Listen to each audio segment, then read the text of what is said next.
Hello everyone and welcome to BLADESONG. So yeah, this is a game that I've not played before. Early access weaponsmithing game, or swordsmithing specifically. Yeah, so I've had a lot of fun in the past. I really like the weapon. Sorry, that may have been double feeding through there for a moment. Yeah. Sorry, getting my head around what we're doing. Yeah, so I've had a lot of fun in the past with weaponsmithing and things like Mount and Blade. Also recently been playing in my own time a lot of Crusader Kings 2 and really enjoying the weaponsmithing there. So I was quite excited to see a game that was entirely focused on weaponsmithing. And that's what we've got here, but it isn't just a kind of sandbox game. You can play it in a sandbox mode, but it does have all sorts of story elements and progression, and so yeah, it seems right up my alley, so let's jump in and have a look. I've played a little bit, just get used to it, make sure everything is working okay, but we'll start a new game here. So, hang on. It is... Sorry. Here we go. That works better. Sorry, just had a little bit of issue there with it having everything a little bit windowed. There's no full screen window, it seems, so I'll just deal with it being in full screen. So right, here we go. In the cloying darkness you writhe, you cling to life by the tips of your fingers. Something takes shape in the emptiness, contours of flesh tracing along familiar lines, a withered old woman's face floating before your own. When she speaks, she has a rasping voice of a raven. Who are you? A swordsmith? A survivor? A saint? And yeah, this is character pronoun selection. So a dying man, a dying woman, a dying soul.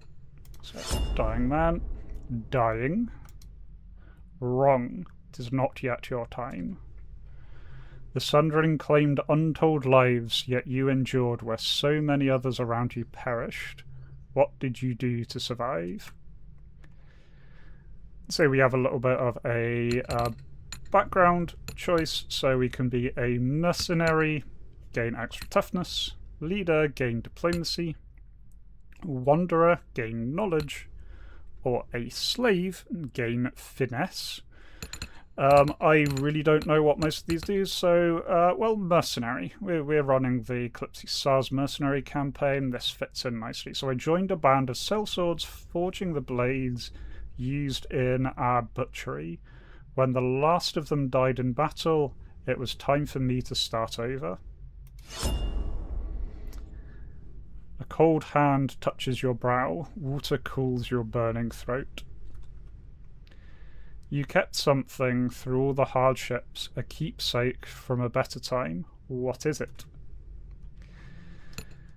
So here we get kind of a customization of the initial game. So Artisan's Toolkit for creative playstyle, so it gives you some extra things and pigments so you can be a bit more creative early on. Family Heirloom grants a unique family heirloom passed down from prior generations for a story-focused playstyle. Or a bottle of rare old world spirit for an optimization playthrough, and so here this boosts your progress, so I think this is for if you want to kind of skip ahead a little bit. I'm going to go for the story-focused playstyle. The fire is burning itself out, leaving you a damp shadow of your old self. You claw blindly in the darkness until more water is tipped down your throat. What do you believe in now that the voices have abandoned this world? And so This just seems to be how your outlook is. And you know what? I end all of my things with be kind to each other, so we are going to go with compassion. Every small kindness is an act of defiance in a world without pity. You have it backwards. Love is what dooms your kind in the end. The world will tear out that soft heart of yours and devour it. I'll leave you with one final question, and I don't expect an answer. What will fill the silence the voices have left behind? The old woman's face retreats into the inky blackness. Sparks flicker to life behind her, one by one. A field of stars burning with a sickly pale light. Like seeds taking root, they twist and expand their tendrils, branching and burrowing through the darkness until they've strangled it with light. Now wake, Smith. Ye still have a part to play in humanity's final act. A new day has dawned.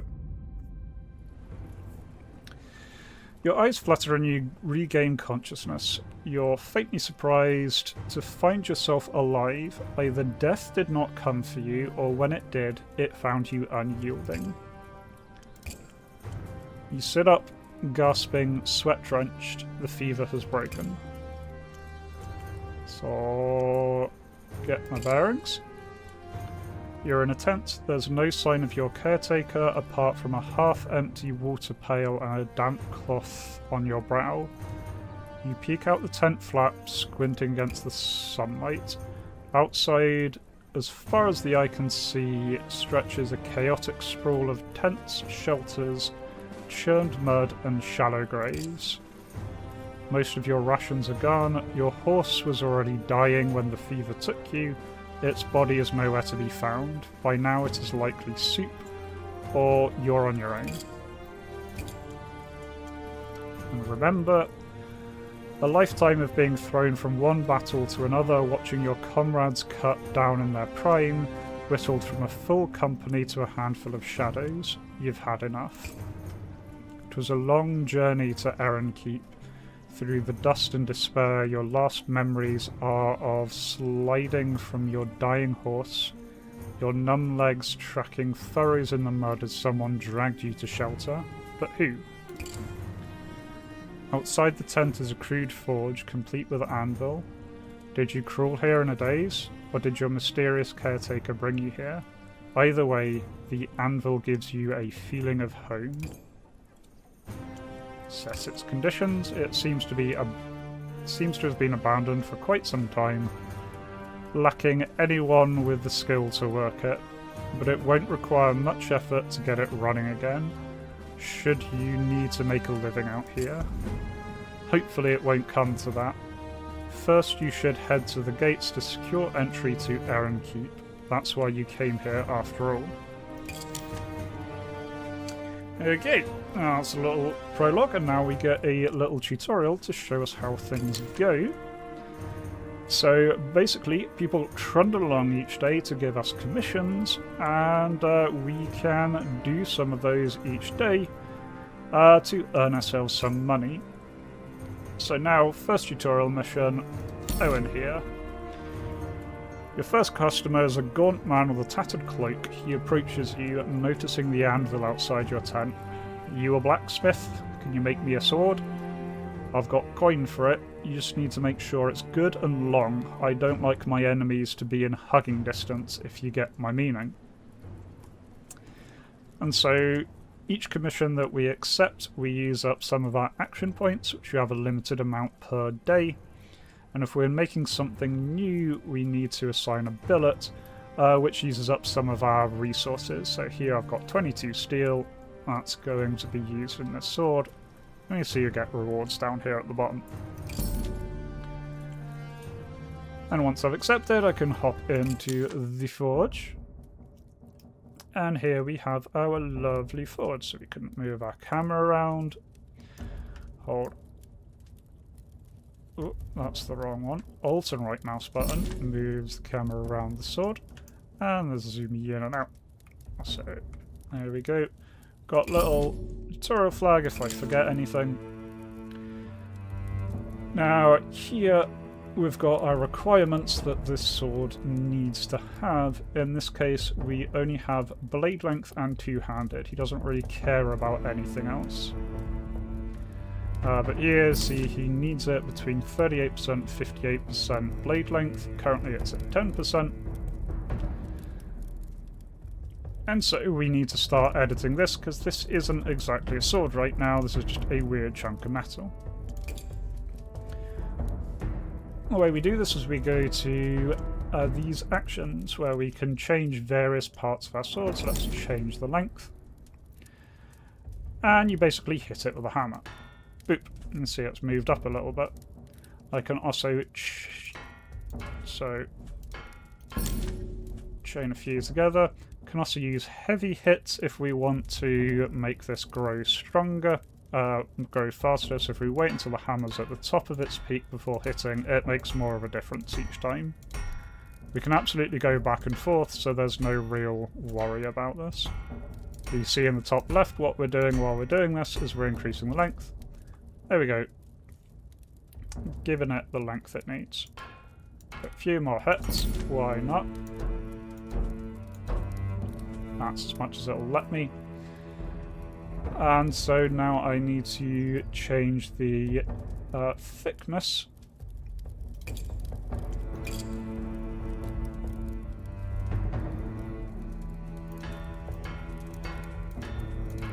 So make it a little bit flatter. Make the blade wider using change width.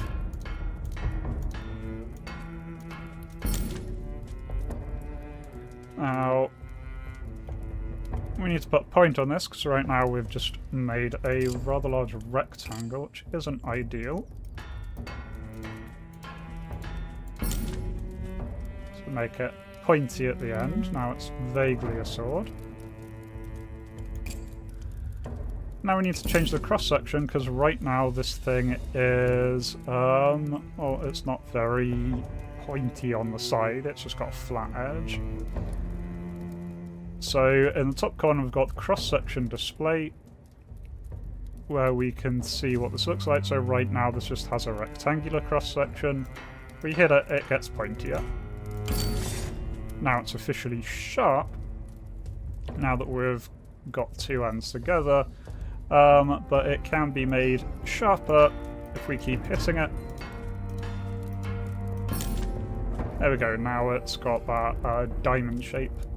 And all of this does change things, various little effects and stats that are coming up. So by making the center, by making it sharper like that, we've also weakened it, but also lightened it. So there's all sorts of pluses and minuses for everything you do here.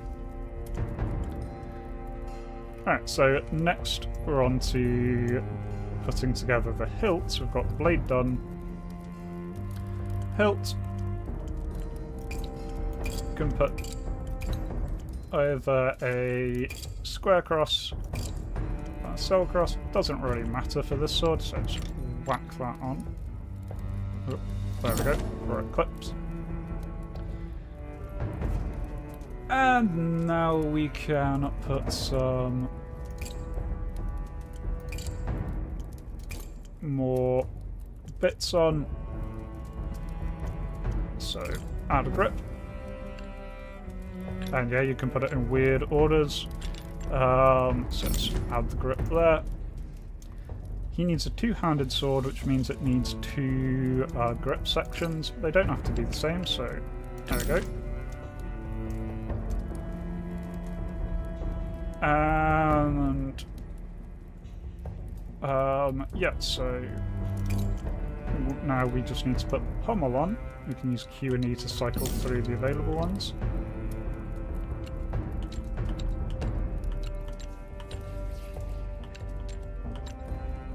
There we go, that gives it a little bit more mobility when it's that one. Bit better balance on the sword.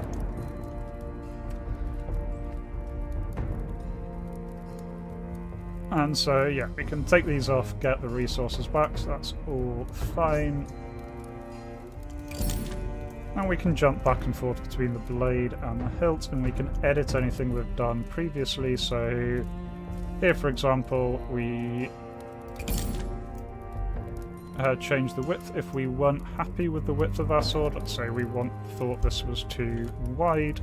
We can flip over to the other end of the hammer, makes things smaller instead of bigger, and go bam, bam, bam, bam. There we go, pointier sword. So there we go, time to sell the sword, offer it to Owen. There we go, the man takes the sword and jabs it at his shadow experimentally. A slow grin crosses his face. This should do the trick.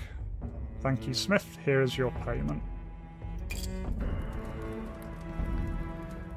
And there we go. We have delivered one sword. Got some money for it.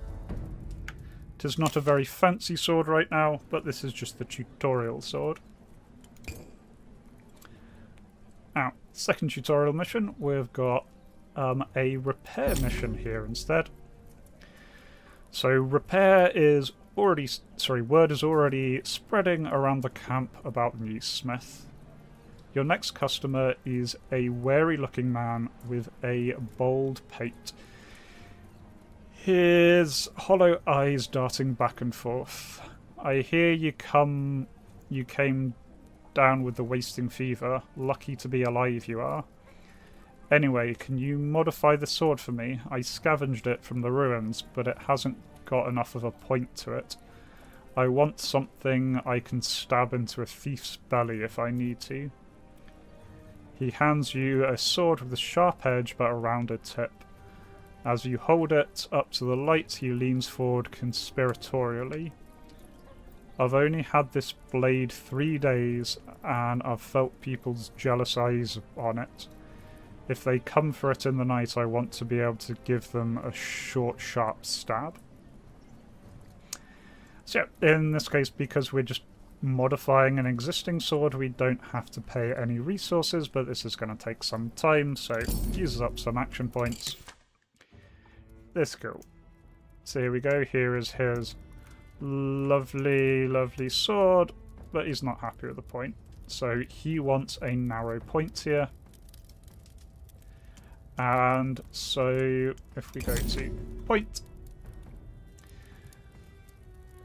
and here it's just introducing that we can change the range. So right now this is the point, just this little section here, but I can click and drag and basically change how long I want the point. I can make the point all the way back to the beginning or down to about there. And then bam, bam, bam, bam, bam, bam, bam, bam, bam. There we go. He is now happy that this is a sufficiently pointy point that he can point people with. So there we go. The man takes the sword and tests the point, smiling at the bead of blood that wells up for his fingertip. He then stows it away, glancing around the camp as he does so. Folks out here'll take everything if you ain't vigilant. Keep a keen eye out, Smith. He scurries away, his back hunched, as though against a non-existent downpour. So we got a little bit of money and some old tools. Generally, quick easy jobs don't pay as well, but they're quick and easy.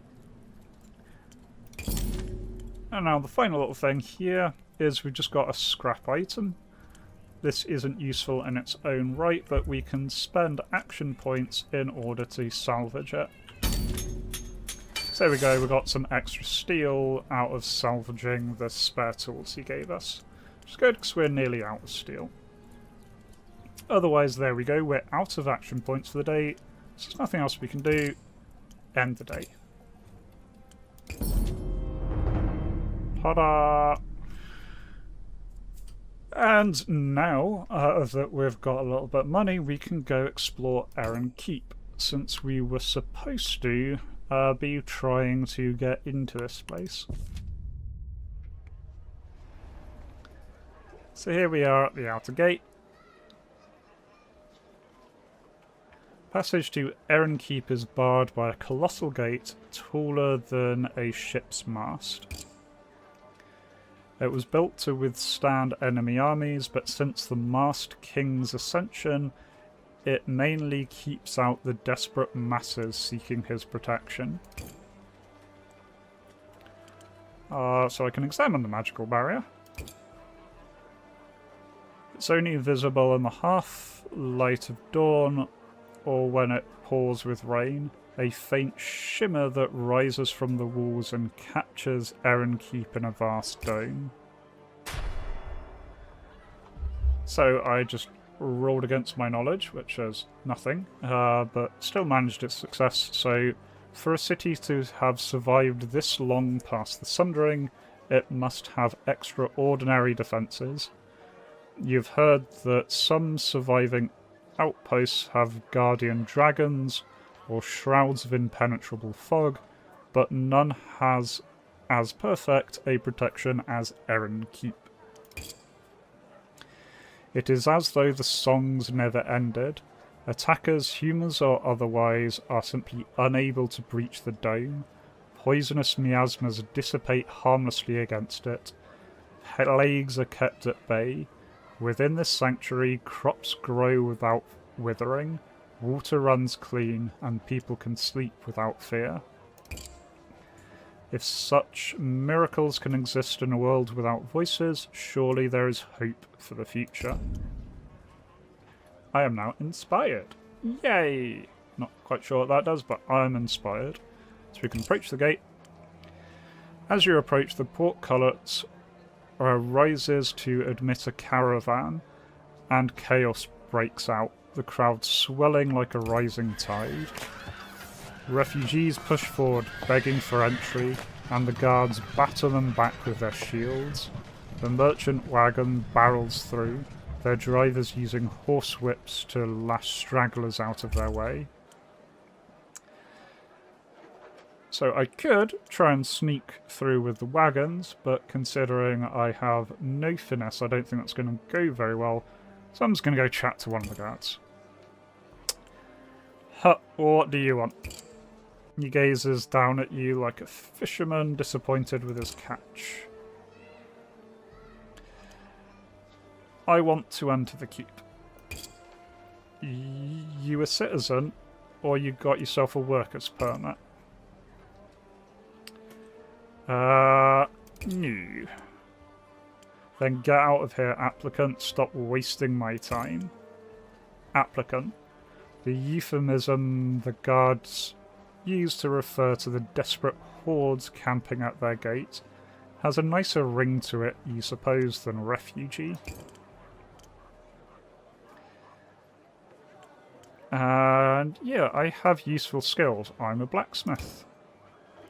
Every applicant who comes here begging as a doctor or a master glassmaker or a damned alchemist, you think I was born yesterday? If you're a smith, prove it. I can show you a sword I made.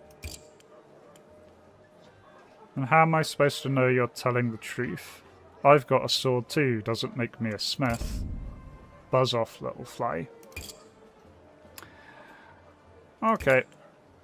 You return to your tent where your makeshift forge awaits. You're hardly at your best working with such limited materials, but it's all you have for the time being. It won't be long before your cache of steel runs out. Since it seems like you're going to be here longer than expected, you should make it a priority to find a merchant in this forsaken place. There we go. That's the tutorial done, so we get more action points. We won't be able to complete every commission, so we've got to pick and choose. And basically the game opens up from here. Get a few starting resources. I also seem to have gained a diplomacy skill from chatting with the guard. But otherwise, yeah, so here we have a bunch of potential contracts, and yeah, if you look at the action point amounts there, you can see that we definitely can't do all of these.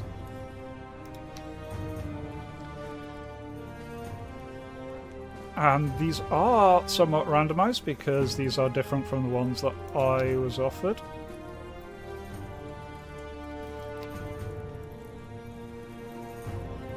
So, yeah, looking at this,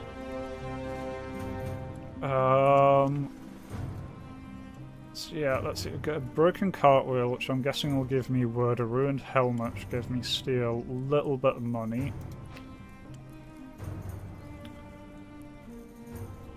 Or tiny bit of my... Ooh, this one looks pretty damn good.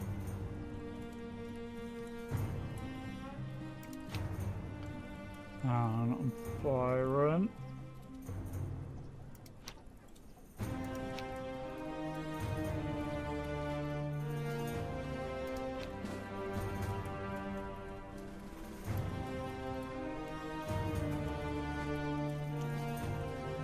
Yeah, this one definitely pays very well. A smiling man approaches your anvil.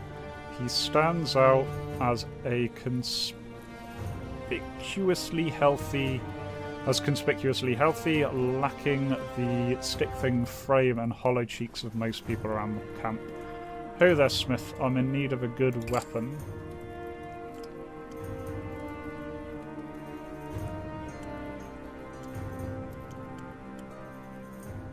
Yeah, if you ever, I'm not going to be picky at this stage. If you got the coin, you can have it. Nothing too fancy with the sword, just make it big and sharp enough that the sight will put some fear into a sensible man. I don't think this is the nicest person we're working for, but he pays really well.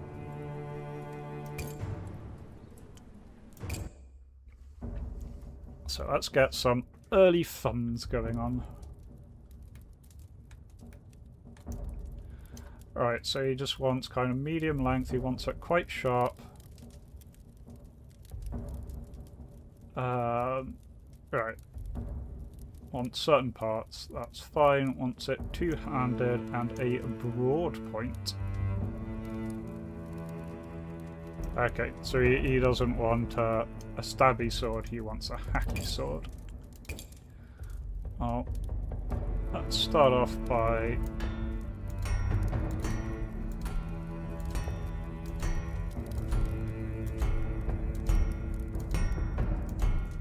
There we go. That is long enough. And we can go and make it thinner. That gives it the mobility he wanted.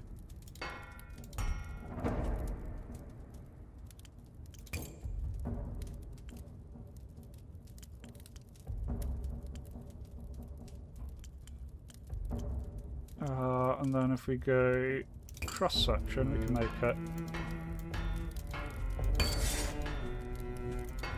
There's one sharpness, okay, that's two sharpnesses. Nice, and there, and then we move down to the end of the quite long sword. And then he wanted a broad point. So let's reduce that. There we go, broad point. Big fancy sword. Now if we go over to the hilt.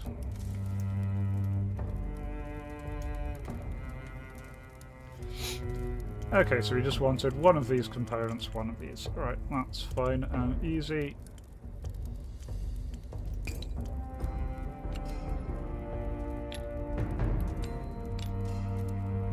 So that that goes up to 22. Right, so this one uses less steel, and he doesn't care which one I use, so we'll go with the one that's less steel. He doesn't want anything too fancy. Not going to bother giving him anything too fancy.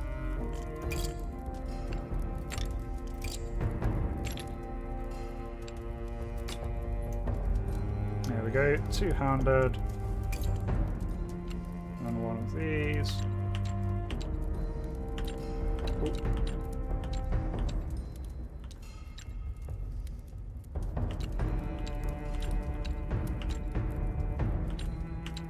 There we go, that one gives him a good little bit of mobility. There we go, chunky sword for chunkiness. Kark tests the blade's edge with his thumb, his ever-present grin widening. Firelight makes the steel gleam hungrily. Quality worksmith, always happy to support local craftsmen. Keeps the economy flowing, right? His laughter rings as he leaves. The other refugees scurry out his path. Yeah, he's not a very nice person, but he paid us very well. We can maybe do some more charitable jobs the next day. Ew. Got a new pigment and new skills. You slowly gain experience here, and there is a lovely little skill tree. They are expanding this as it goes through early access, but right now so I can do sword part scaling, advanced smithing, so I get fancier options with cross section, and asymmetric blades. I feel sword part scaling is really useful. Tweaking things. So we go, we've still got 3 action points. We can't do any of these other jobs. But honestly, we'd only been able to do 1 set of sword, proper sword anyway. So that's fine.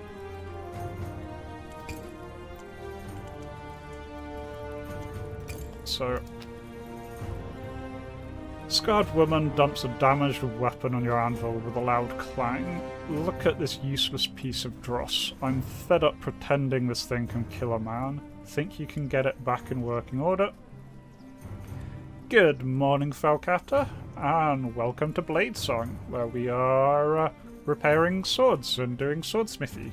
Pure swordsmithy game, but with a story, which is nice. So it's not just a customization, although the customization is really quite involved, especially when you start unlocking more things. But I'm having fun so far. Right, so this lady just wants her sword to be sharp, because yeah, it's not exactly sharp.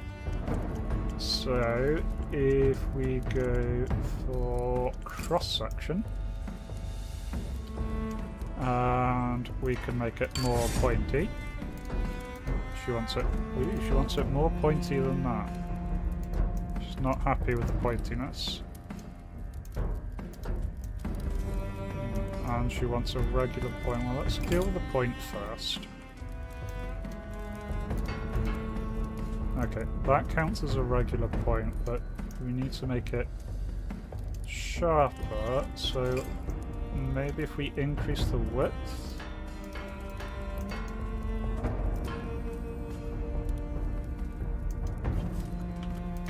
Decrease the width a little bit. Maybe make it a little bit thinner.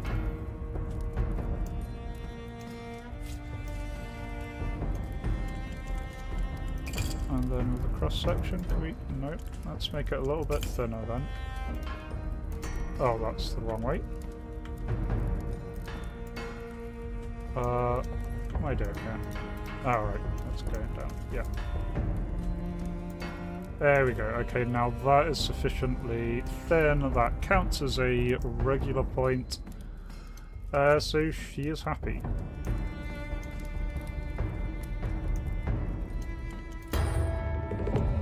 She hefts the weapon with satisfaction, testing its balance. Good as new, maybe better. Why, I bet it could slite the lids from a man's eyes before he can blink. Well, that's creepy. Cheers, Smith. My enemies will lament your name. I think I did good. So I was sold to one obvious thug who is going to use the sword to intimidate people, and a crazy lady who wants to cut off eyelids. So, well, so yeah, I got some gold there.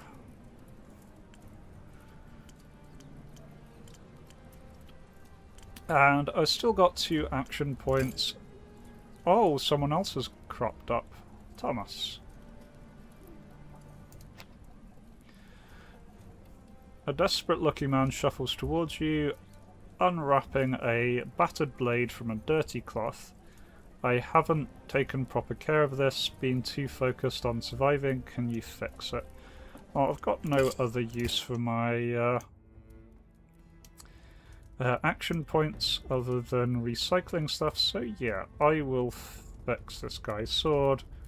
He wants it sharpened and rebalanced. Okay.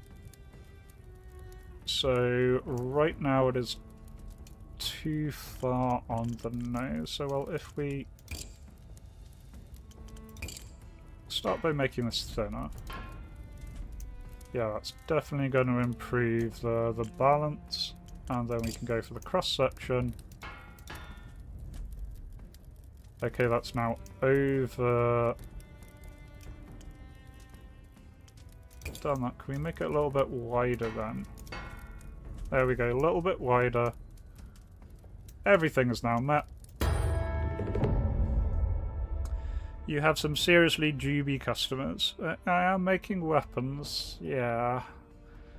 He examines the repaired weapon with amazement, running his fingers along the restored metal. It's like you brought it back from the dead. I owe you, Smith. Fancy stick, all done. For 10 whole coiny coins.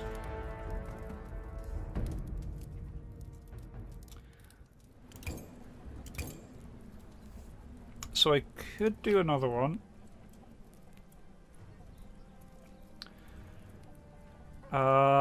Or I could use my remaining action points on salvaging the wood. I think I've got enough wood, so may as well do this one for now. The wagon wheel is going to stay there. So woman shuffles forward, eyes red-rimmed and haunted. She has a sword in her hand that's clearly seen years of neglect. My husband passed away a few days ago. This was his blade. I told him it needed maintenance, but he insisted on it was fine. What do you think, Smith?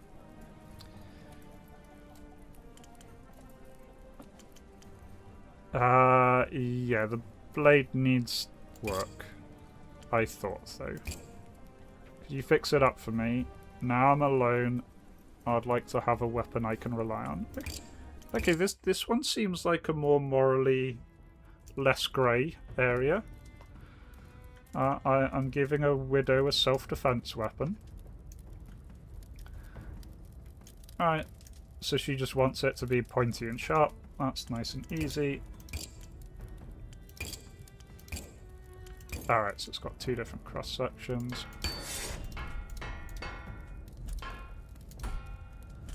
Let's make it a bit thinner. There we go. And then the point needed to be a bit more pointy.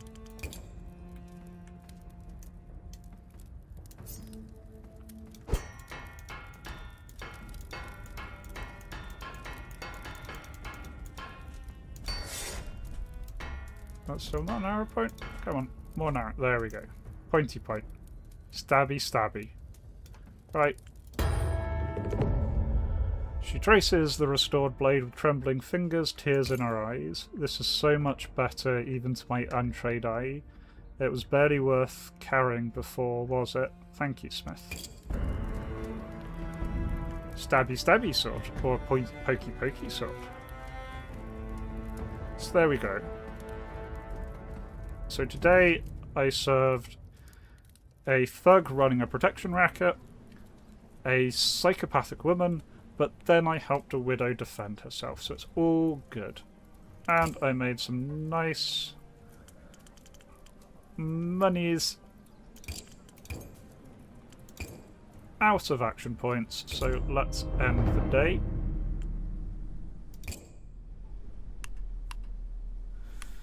So, yeah, last time we went to the outer gate, this time the camp has opened up. Let's see what we can find here. Oh, this looks all cheery. Outside the walls of Erin Keep, desperate souls gather in makeshift tents, pleading for entry. I'm going to introduce myself to the neighbours. The tents near you are mostly occupied by unfriendly, suspicious folk. They spit on the ground when you approach and ward you off with threatening gestures. There is one exception, however, a young woman who actually smiles as you approach. She's probably going to kill me and steal my eyelids. Though her eyes are haunted and hollow-set.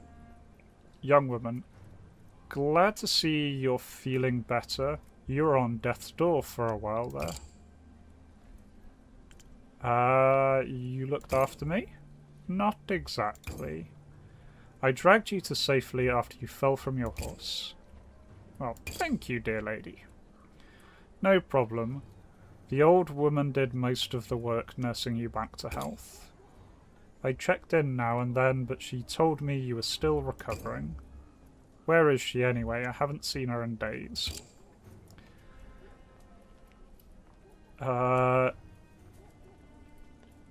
She was gone by the time I woke up and I've got no idea who she was. Strange. I assumed she was a relative of yours. Must have just been a kind-hearted old soul. Count your blessings. There's not many of those around this camp. Yeah, nice to see a friendly face. And good to meet you too. The name's Chev, short for Shivana. But only my mother calls me that, and she's been dead for 10 years. Well, that's a lovely way of introducing yourself. She's painfully thin, covered in grime, much like everyone else in the camp. She's the first person you've seen smile, though. Crazy lady. I can fix her. Yeah, she just a crazy lady who wanted to take people's eyelids. But in my defense, she only said that she wanted the sword for taking eyelids after I made her the sword. Not beforehand. Chev, what do you imagine goes on in Erin Keep? I'm starting to forget what civilization used to look like. Everyone eats like an emperor in streets paved with beer. It's safe in there.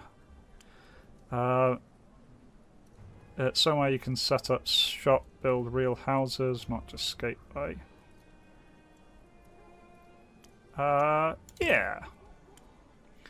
You make it sound easy. I wish I had a skill I could build a business around. All I know is how to survive one day to the next. She lapses into silence. Somewhere in the distance, a scream rings out. You both try to ignore it. Yeah, do you know anyone selling materials I could use for my forge? I heard someone say there's a scrap peddler in the Lost City selling all sorts of things. Be careful if you go to the Lost City, though. That place gives me the shivers. A new location has been added. Blah-blah. Before you can leave, Chev grabs your arm. There's a wild desperation in her eyes. I've been stuck out here for weeks, and not everyone in the camp is as friendly as you. Not sure how much longer I can last. Can you do me a favour? If you get to Erin Keep before me, find a fellow named Lucas Baronia. He's my uncle. If he knew I was out here, he'd help me. I'm sure of it.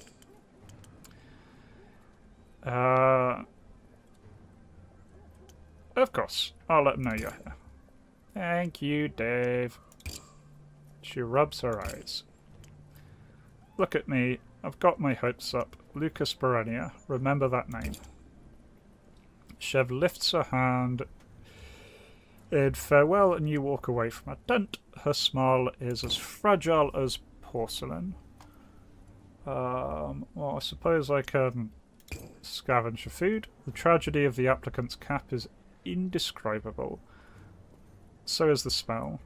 There's no sewers out here, not everyone bothers to go to the outskirts to use the latrines. Tucked away in the squalor, you find a pocket where desperation hasn't completely taken hold. Children are playing in the mud, few scrawny chickens peck the ground, miraculously uneaten.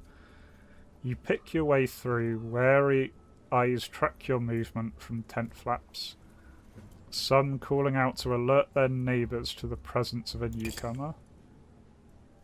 At the centre of this little commune, you find a family crouched around a huge cooking pot, simmering with meats and scrounged vegetables. A little girl tosses a handful of wild herbs into the stew. Your mouth waters. Watch them. Father, mother, and a gaggle of children, a grandmother with a face like ancient apple, even a dog, rolling on its back in the dirt, tongue waggling. They're rough-looking sorts, filthy and gaunt, but you're not exactly presentable yourself these days. As you get closer, the man twitches aside his cloak to reveal a heavy wooden club.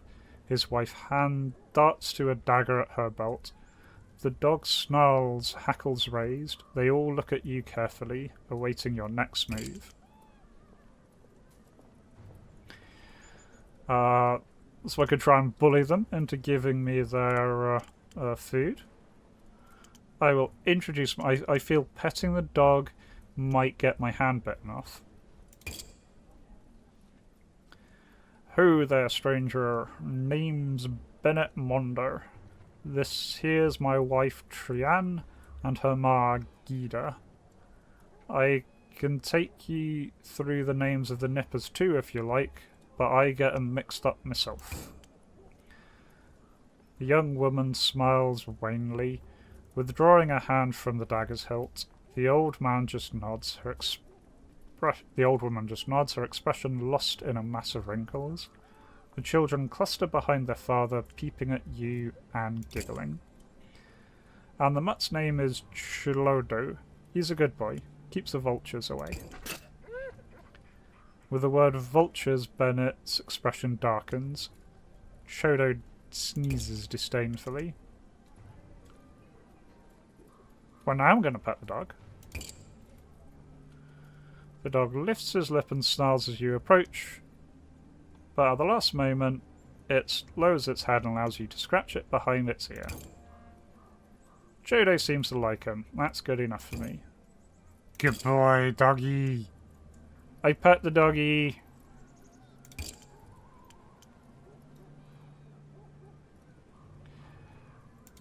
Yeah, you mentioned vultures. Aye, human vultures. He doesn't elaborate further, but his shoulders stiffen. Yeah, what's in the pot? It only smells good because, from the look of you, you haven't eaten a proper meal in weeks. Come on, pull up a rock, grab a bowl. It's a hugely generous gesture. Meat out here is as precious as gold, and the man has children to feed. Yeah, I'm gonna eat some food. It's hot, thick, and rich with meat. It's the best thing you've ever tasted. The first time in weeks, the hunger in your belly ceases its howling. Where did you find all this food? You seen those big merchant caravans that come trundling on the camp every day? A box of rations fell off the back of one of those. That's some luck, ain't it?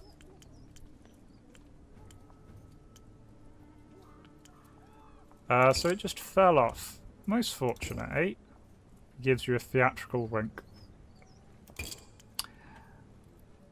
How long have you been camping here, Bennett? Almost 2 months now.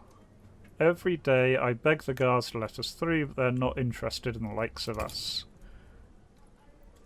They offered us a trade, though. They'll take our nippers in and keep them safe, if Trian and I go work ourselves to death in their mines. But then who would look after old Gira, hey?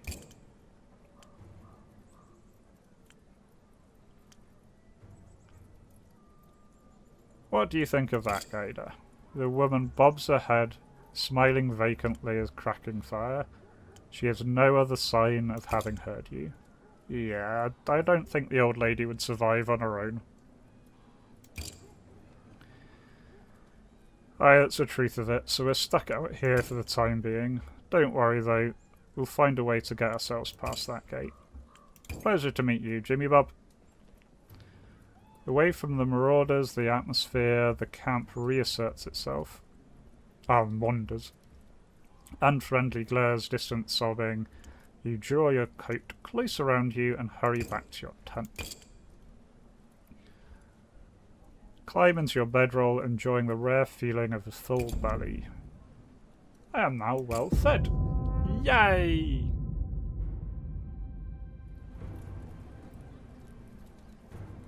Oh, I see, the inspired one was giving me a buff to my diplomacy for 1 day. That's giving me a buff to my toughness for 1 day. I don't entirely know what the different stats do. The increases my AP and toughness. Okay, so I get more action points from that. So that was well worth eating that food, because that unlocks I can do more things in a day. Righty-ho. So let's have a look at today's things. We've got 10 action points to spend today. So we could do these 3 sword ones. Or that one, and that one. Oh, it's Bennett Munda.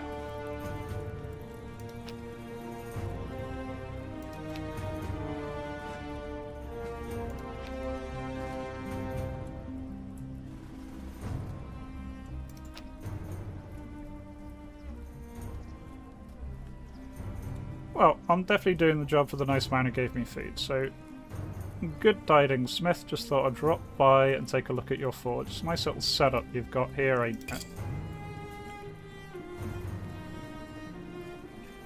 I was lucky the forge was here when I arrived. That is a stroke of luck. Still, there's a lot of abandoned stuff lying around camp. People die and leave their things behind. He pauses to scratch Shlodo behind the ears, then straightens with a sigh. To tell the truth, this ain't a social call. I was looking to commission a blade from you. What brought this on? Camp's a dangerous place, and it's getting more dangerous by the day. I could do with a sword if it helped protect my family. Got any experience with weapons? Not with swords, no. But I kept order at my old tavern with a stout cudgel when needed. Drunk men are easier to handle than desperate ones, but I know a bit about how to hurt a man. What can you offer? I don't have much coin, but I've got goods to barter, stuff I've scavenged from wrecked wagons and ruined farmhouses. So he's got a book, some old tools, and a gold pendant, yeah.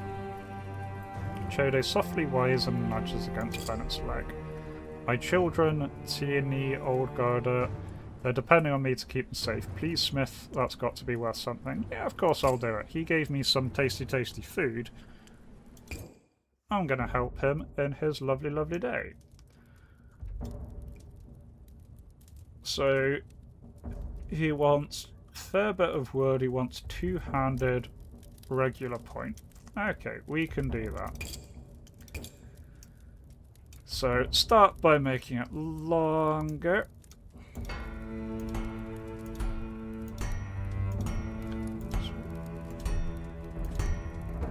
Okay, he's wanting it quite fast, so I'm going to keep it relatively short, so just long enough for him to be happy with it. Change the thickness down, so it's, you know, more like a sword.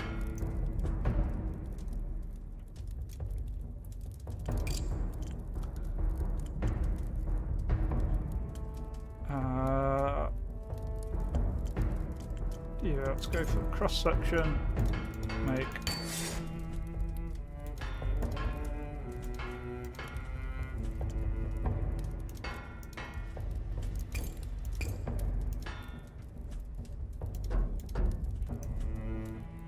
Okay, it still isn't fast enough. I'll change the point.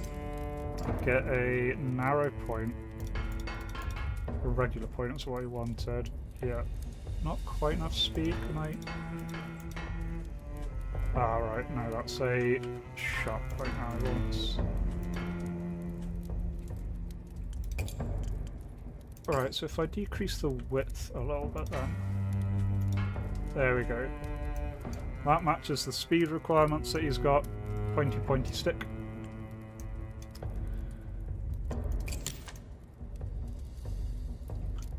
Now able to scale sword parts, pick up any sword part, hold WMS to scale the part, influences research usage as well as the weight.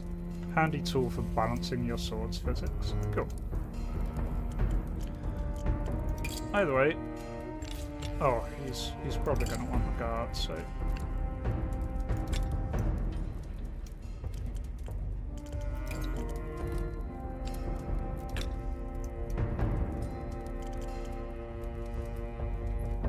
That's all the wood he wanted, that's fine, so he just wants it two-handed. There it is, two-handed.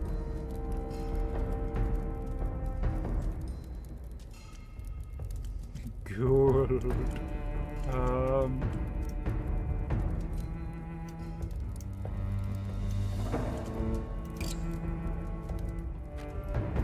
Oh no, that's changed the metal type.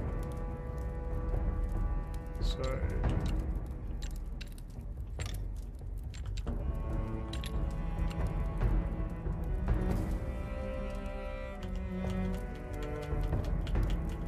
there we go. I'll just give him a nice little pommel at the end. Bit more than he wanted. I could have got away with doing a bit of a cheaper job there, but he gave me some tasty food. So there we go. I don't know much about swordsmith, but this one feels good in my hands. Makes a few practice swings, testing the weapon's weight and reach while Chodo watches approvingly. If any more vultures circle around my family, they'll find out more than they bargained for. Between Chodo's teeth and this blade, the Mondas can hold their ground. Yeah, give my regards to your family. Thank you, Smith. Here, take this. I found it in the ruins. He gives a gleaming necklace, clearly valuable.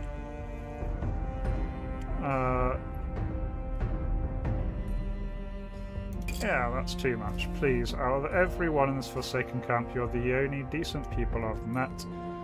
We have to look after each other. If you ever need anything, company, hot meal, whatever, you know where to find us. Come on, Chodo.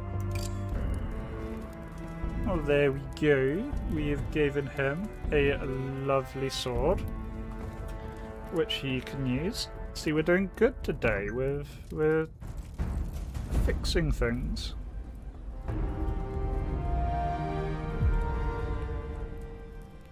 And that's level 3. In which case we can get advanced swordsmithing here. That's because I want to work towards engraving. Sounds fun. So that'll unlock some more options there. Ooh, actually we're running out of steel. Ooh, that's a bit awkward.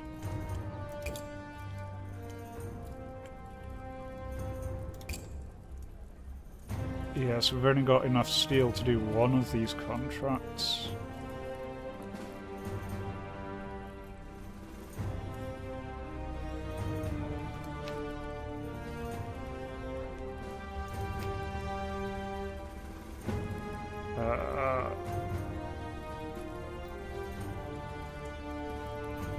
Okay, so this guy seems to want a knife to stab people with.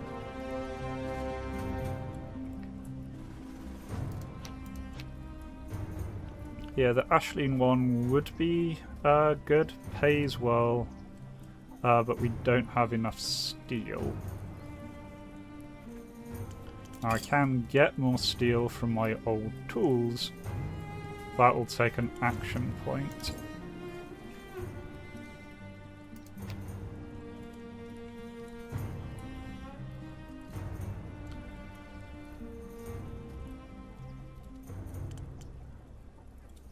That might be worth it, because otherwise we're doing that one.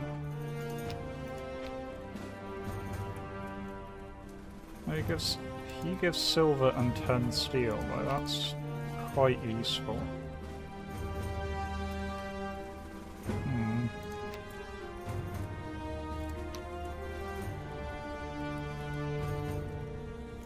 Then hers only takes 3 action points. I'm gonna go for hers. Let's get some fanciness. Right, so salvage that. 15 steel from that. Which means I can do her mission. And then I'll still have 2 action points left over. So yeah. Something's tossed at your feet.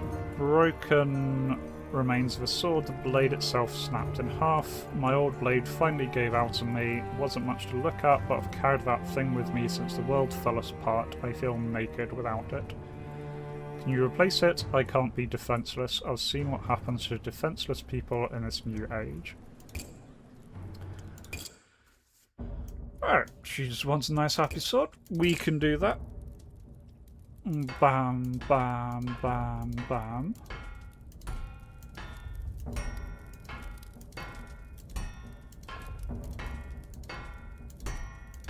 She wants a damn long sword.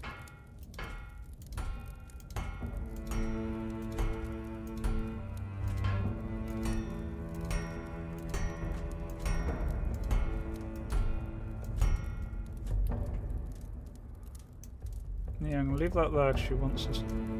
Actually, it's going to come down a lot when I... Just not too fussed about it. I'm going to make it a little bit longer. Why not?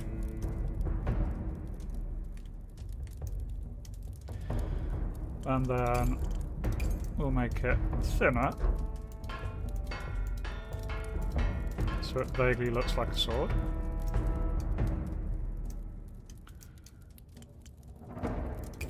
Which doesn't actually care about sharpness. Some abilities like cross-section feature advanced controls, allow you to further customize yourself. Once you've reached 100%, advanced controls become available. Ah, okay. So if I bam, bam.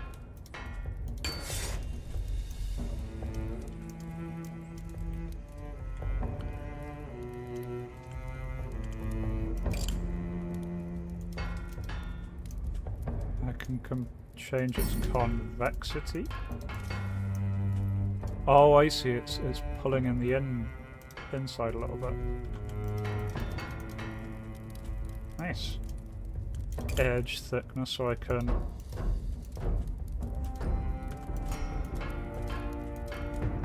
Ah, if I want to make it blunt for some reason, I can.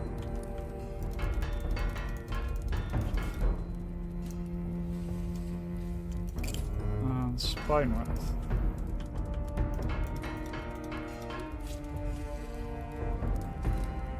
There you go, so a lot more control over the shape of the blade.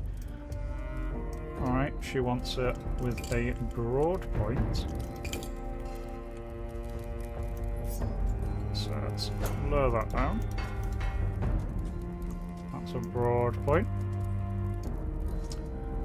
And she wants it one-handed. I think she's the first person I've come across that only wants it one-handed. She does want one of these. Give her the one that costs less steel.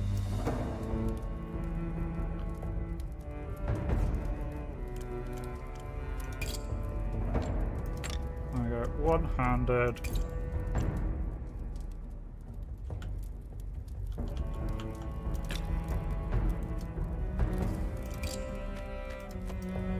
Ta-da! Don't it look pretty?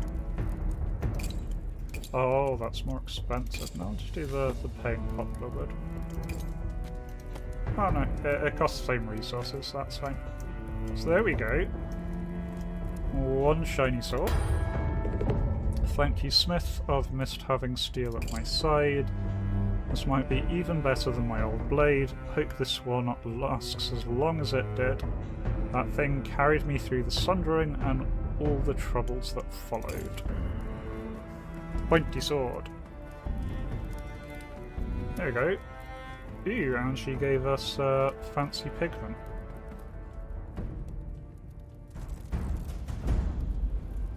Still got 2 action points left. Okay, so may as well do... Yeah, Tom's one gives us a little bit.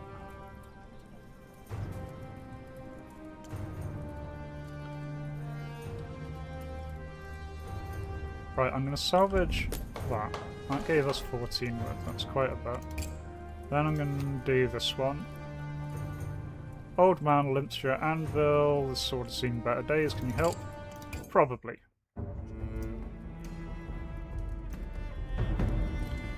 Alright, so he just wants it sharpened. That's easy enough to do.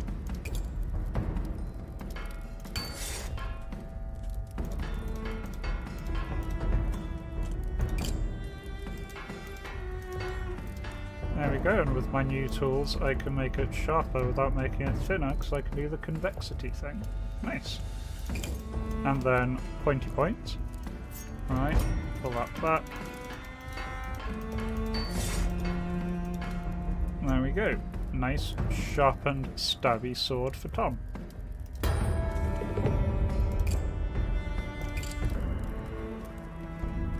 Thalers, is this game based in Germany?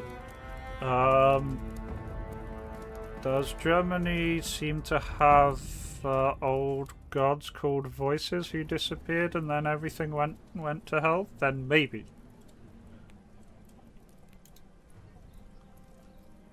Wonder if it's made in Germany. By the way, that is all of our action points done, so we can't do any more, so we may as well end the day. There you go. Made a decent amount of money. And now we could go to the Lost City where the scrap peddler is.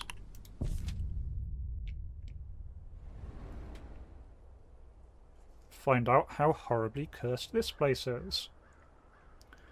Not all of Erin Keep was granted the Masked King's protection. In centuries past, the city spilled beyond its ancient walls. Now the barrier which traces the wall's course has left these outer areas at the mercy of the wastes. Nicknamed the Lost City, these crumbling districts have been picked over by countless looters, but rumour persists that there is worthwhile treasure to be found amongst the rubble. So yeah, let's go find Scrap Peddler. As night draw closer, the shadows in the Lost City come alive. Hidden eyes watch from high places. You scurry through the ruins, feeling as small and vulnerable as an insect. Fortunately, the Scrap Peddler is easy to find. He warms his hands over a blazing fire in the empty market square, accompanied by a sad-looking mule and a cart full of junk. Oh, he's not looking great. He is an off-putting sight. Most of his face is bandaged, but the exposed areas are a mess of festering sores and flaking skin. You dread to think what the bandages are hiding. Scrap Peddler. Not contagious, not contagious. The peddler points to himself as he shouts. One yellow eye peers madly at you through the gauze.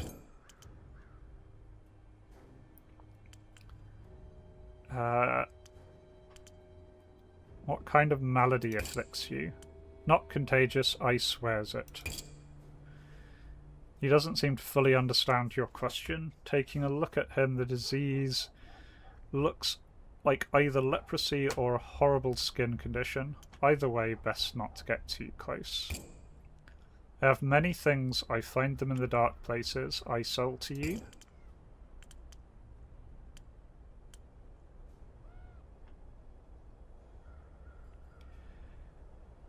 How do you find all this stuff? Dark places call to me. I find forgotten things in there. He points vaguely downwards. The mule retches as though ready to expire. Yeah, don't take this the wrong way, but I'm surprised no one's killed you and stolen your goods. Ha! I'm good at hiding. If found, I cough and splutter and pretend to be contagious. The bad men run a mile. But I'm actually not contagious, I swears it.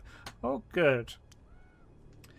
Sorry, well, a lot of German folklore gets pretty dark, so I wouldn't put it past them. Yeah, that's very true.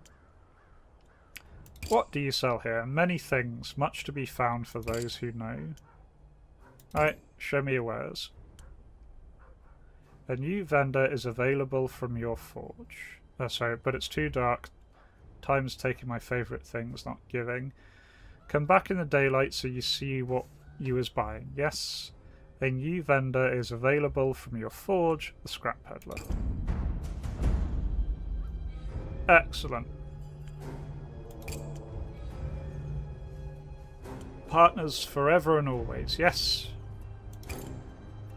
His rotten grin sends a shiver down your spine. Oh, while I'm here, I may as well search for valuables.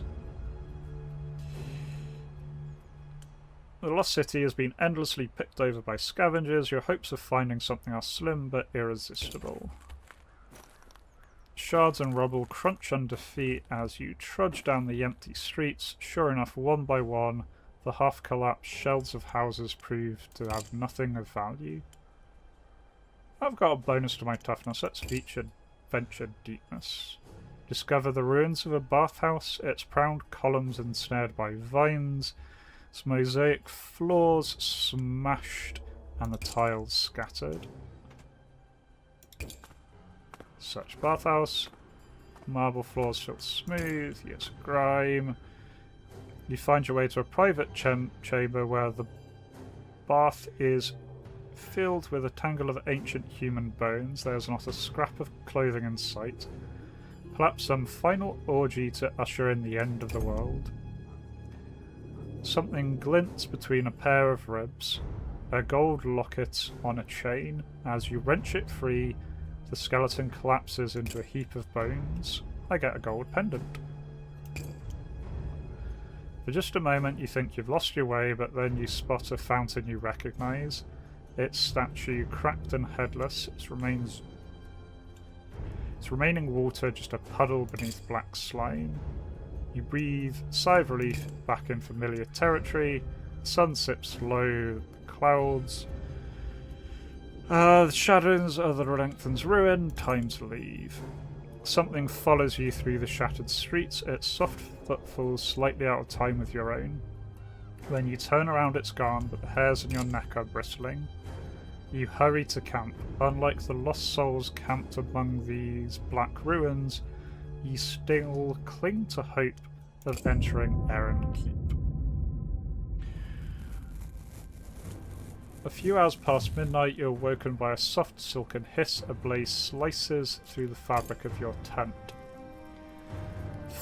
Fabric falls away, revealing a pair of gleaming eyes, crescent of yellow teeth. A gaunt figure with a knife in his hand. He steps carefully into your tent, apparently thinking you asleep. Behind him, the dim shapes of other men. Each night you bury your tools and your coin in a new location. There's not much in the tent they can steal, but they don't look like the types who'll be happy if they don't find anything worthwhile.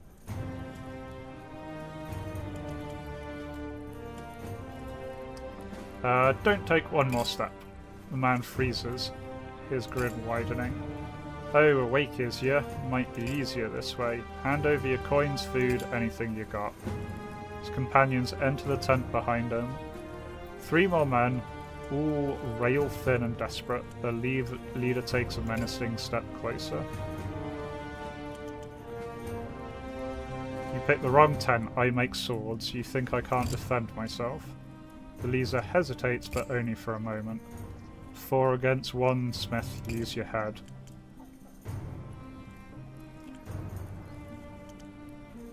Stop waving that toothpick in my face. You think you scare me, scrawly runt. Yeah, I've got a toughness of 65, so I'm gonna try that one. Stop waving that toothpick in my face. Yay! Success! The thief pauses, his eyes flitting across your muscular shoulders and strong calloused hands. He attempts a smile. Let's get out of here, boys. I think we picked the wrong tent after all. Thieves melt away into the night, leaving you in your sliced open tent. That'll be hours of stitching to repair, but you're too tired to attempt it now. You manage a few more hours of fitful sleep before dawn breaks. I just unlocked my first vendor. At any point during the day, visit the vendor to buy resources and other items.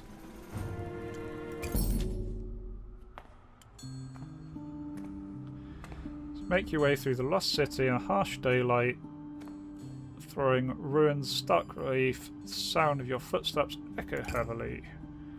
Peddler perks up, his one visible yellow eye widening with excitement at the prospect of his customer.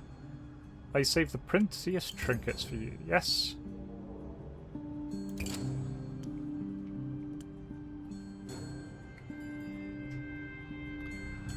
Ah, so he's got quite a bit. Okay, so he's got new books with new parts. That's cool.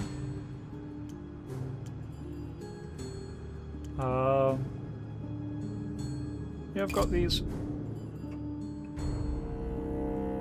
Yeah, so I can sell those. That gives me some money.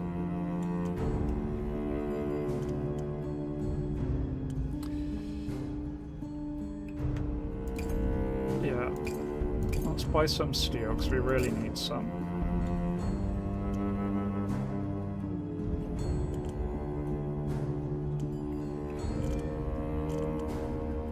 It's got sword essentials, modular thinking, twisted steel.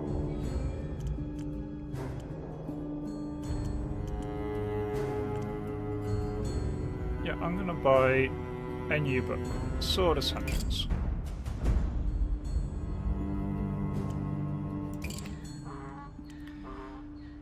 There we go. Spent all of my money, but I've got some resources I can use. Have some questions. What's your name? That's right, I'm a peddler. Scraps the game. Okay. Do you ever go inside the keep? Guards say no. Say I make people sick, but lies not contagious. You see, not even a little bit. Seen anything strange in the ruins?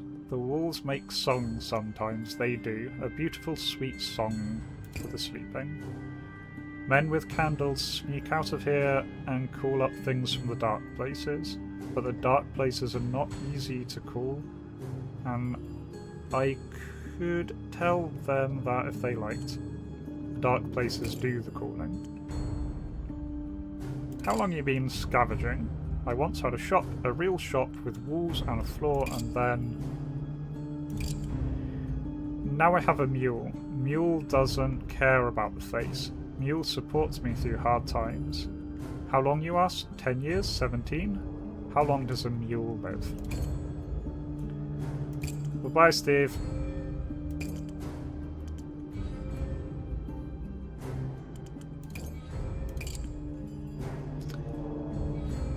Tell your friends about me. Tell them I'm not contagious. Not at all.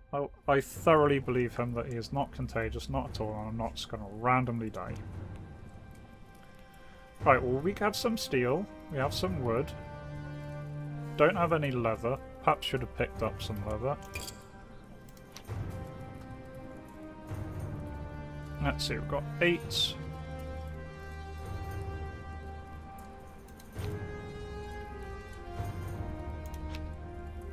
Thingy, so we can do Jarl Slacker.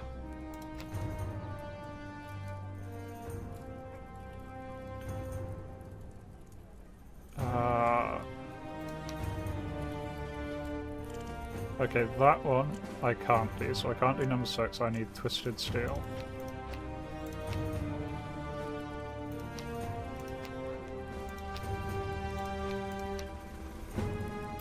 Should have checked these before I went to the trader, but that's fine.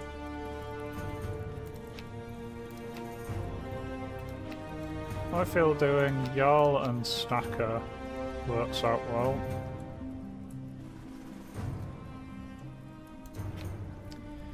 Jarl, hello Smith, nice setup you got here. What can I do for you? There's a gang that comes round my tent every night, regular as clockwork. They kick and beat us, take our rations, push our faces into the mud. You'd think there'd be some solidarity out here, but well, there ain't. Managed to hide at least some of my coin from them, but who knows for how long.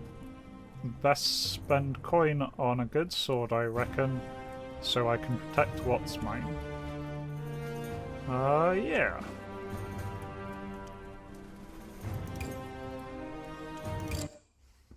I will do this guy's lovely little thing. Okay, so he wants mobility, wood, one-handed. I can do that. Smashy smashy, change length. Bam, bam.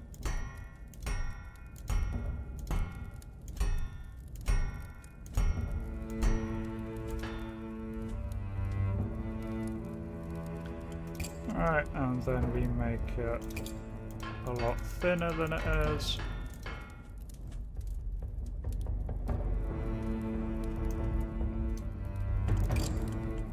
He doesn't actually want it sharp, but we'll make it sharp for him anyway.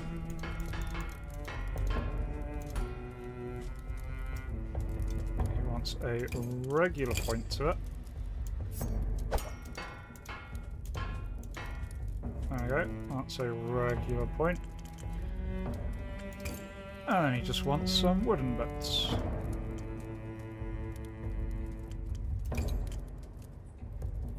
What's a quinlan? Oh, pointy bit. I've got some end caps and connectors, I've got all sorts of new bits.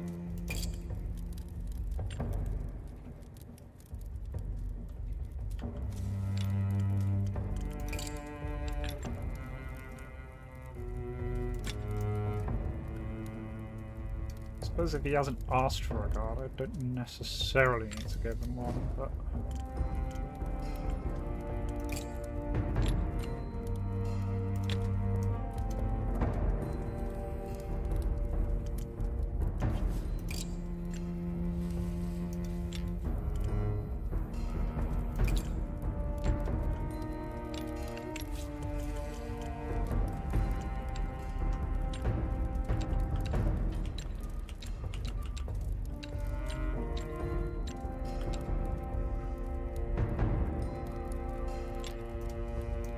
technically that should do him.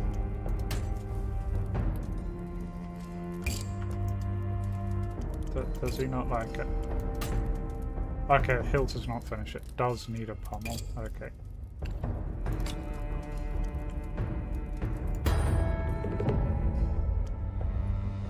Applicant stands a little straighter as he tests the weight blade. It's perfect. You should see the blunt rusted daggers those bullies wave around. This will put fear into them. Maybe my kids will get to keep their food tonight. It does really look wrong without a guard. I'll definitely agree there.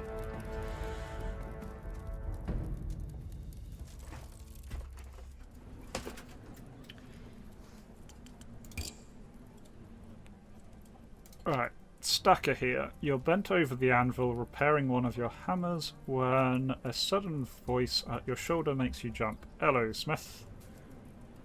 The man must move as quietly as a cat.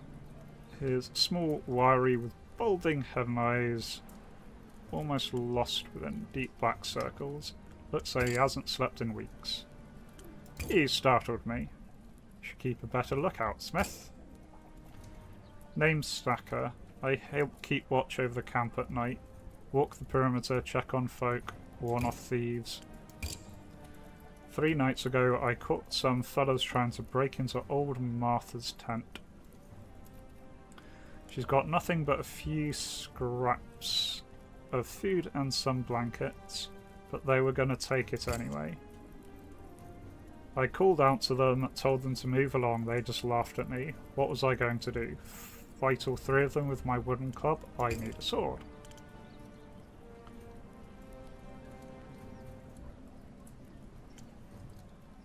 Why'd you take it upon yourself? Somebody has to keep watch.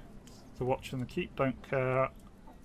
We're on our own. The way I see it, if we stick together, we can make this camp, well, not a nice place to be, but not unbearable neither.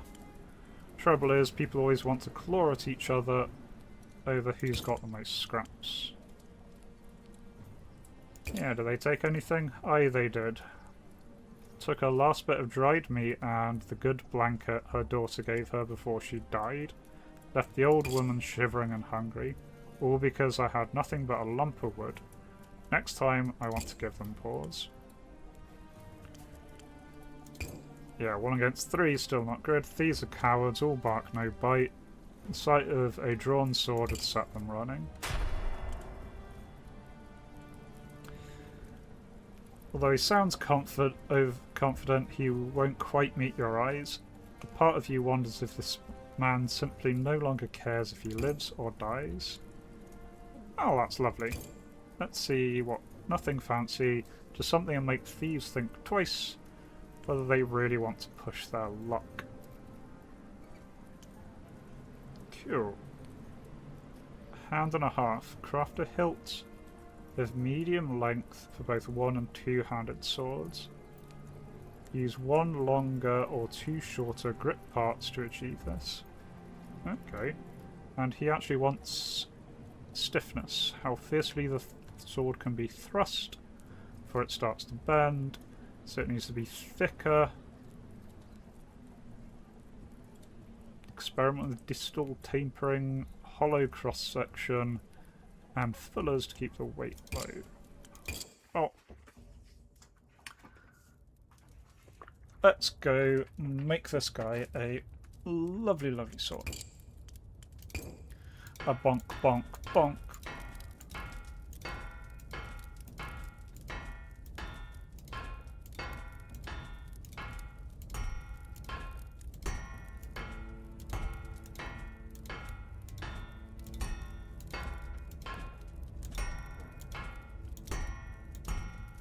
Slowly getting towards it.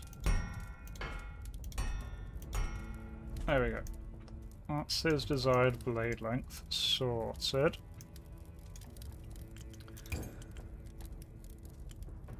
So now let's change the thickness a bit, but he wants it really stiff, so I'm not going to lower that too much.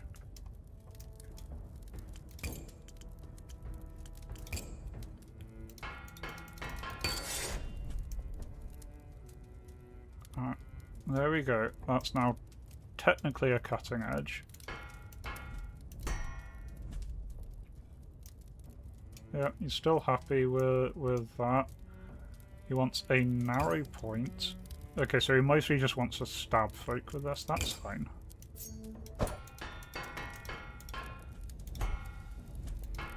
That's narrow point, still stiff enough.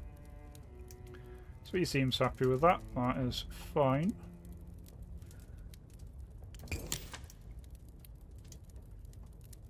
Okay, this commission requires a 1.5 grip. Place the grip part, then grab the handle at the end to make it longer or shorter. Use 1 long or 2 short grips to achieve 1.5 grip. Cool, okay. Well, this guy actually does want a guard.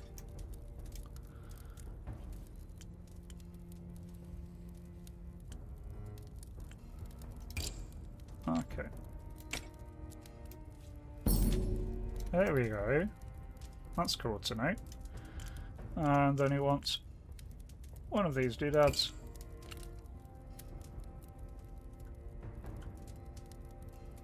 That's weirdly big. Let's make that a bit smart. I don't want... I'm not happy with that one. There. There we go. And the sword will be called Stabby.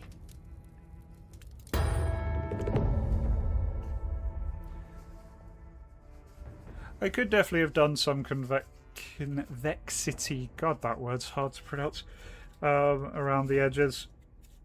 Yeah, that would have probably made it a lot better. I'll bear that in mind next time. Fishtail would look nice. Yeah, that's right. I've not got full controls unlocked. Wonder if I could do something like a fishtail. He takes the sword with his steady hands, checking the blade. Practice eye, a damn fine piece, exactly as I asked for. He straps the sword to his belt, adjusting it so he sits comfortably at his side. Thank you, Smith. The camp's lucky to have someone like you. I'm just doing what I can to help folk. I've been in this camp for years. I used to hide in my tent like a rabbit, but I'm getting old. I'm not afraid of dying anymore.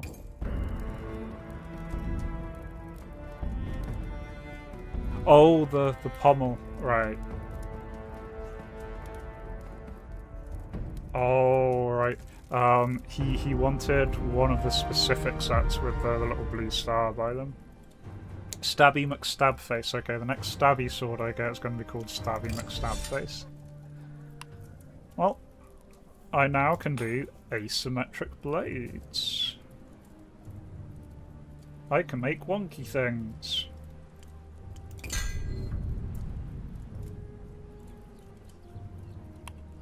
Okay.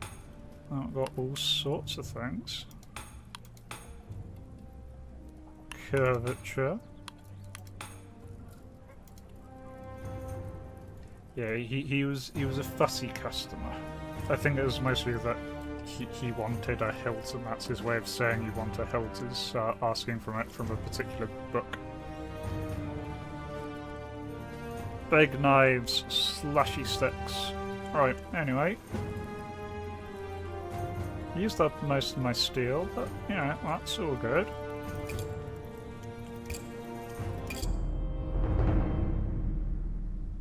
I got really confused. I was day's profit. Why the hell have I got a negative? Oh yeah, because I spent all of my money.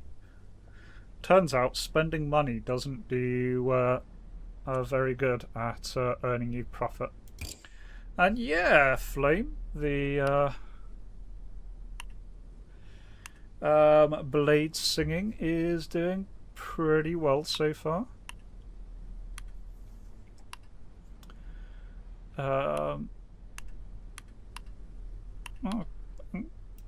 Stay in the forge, new option. Okay, that just doesn't do anything. Right, okay.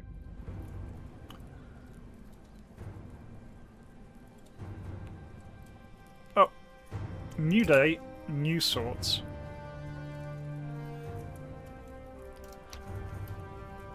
Got Jarl.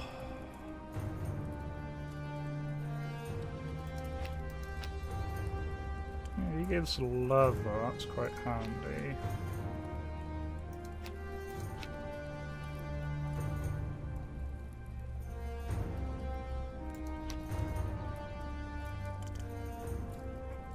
So, missing sword part book, the heavy hand to be able to do that one. There's a fair amount of stuff.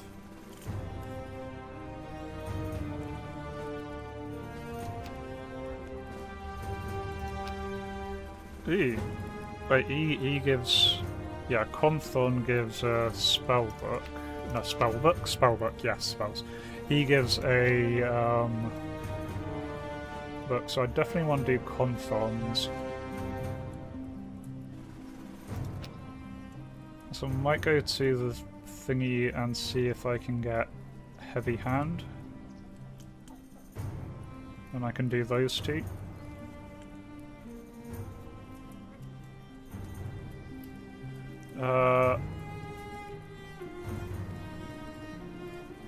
Okay, but he's also an asshole.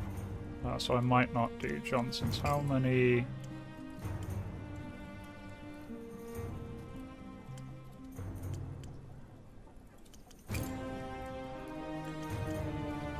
Yeah, so I'm not too fussed with that guy's stuff.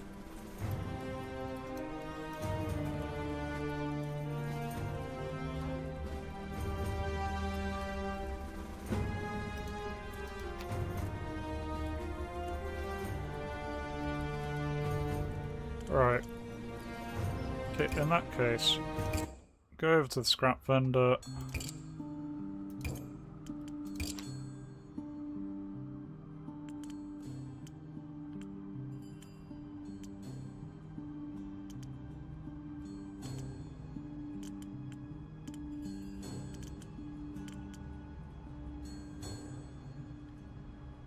Yeah, I'm gonna get that one. Seems like something useful to unlock.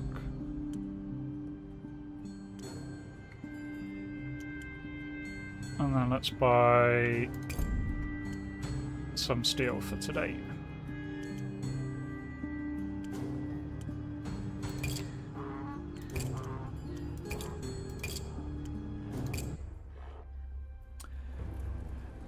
Yes, Flame, this is Blacksmith game. This is just a game focused on swordsmithing. It seems interesting. I like swordsmithing in various other games. And so interesting to have one that's just focused on that and still have a story that goes with it. Right, so yeah, I'll go with this one because I want that book. That book is worth 100 coins, so that was a very good offer there. So, yeah. Just someone wants something. New sword, nice and simple. So, smashy smashy needs to be fairly long.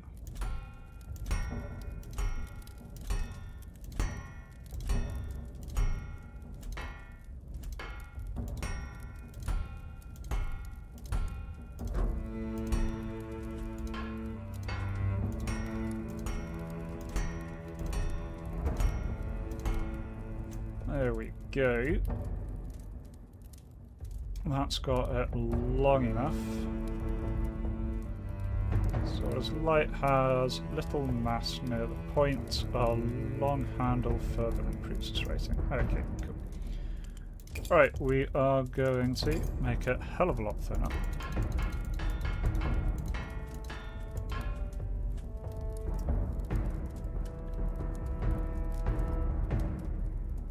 Oh yeah, this is how science works. You hit things with a hammer and they become thinner. Magic. Right. Okay. I want a narrow point. Well, I can do that easily.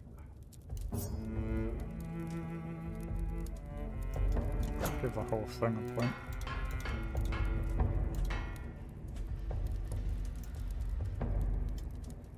Okay, that ups the speed a little bit. And then asymmetry feature to create single edge blades or add decoration to one side of the sword. For most abilities, you can set which side. Oh, over there. Cool. Left, right. So I could make one side sharp and not the other. That's cool. Now let's just do.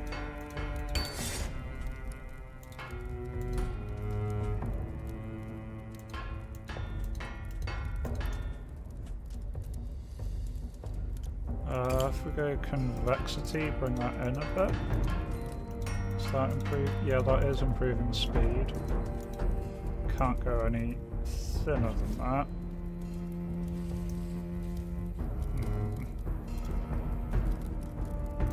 Well, I can change its width. See if I can make it a little bit thinner. There we go.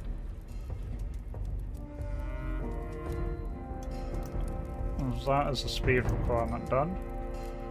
Nice and pointy. Let's go over to the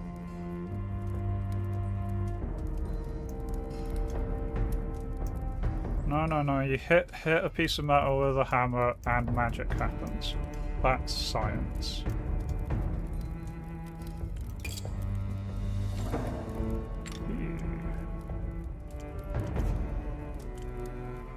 Okay, so this guy wants one from my new fancy books. Well, that one looks nice and fancy.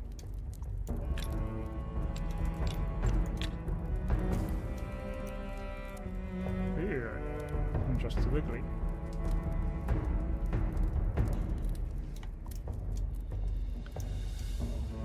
Right, and he wants a hand and a half. So I'll give him that.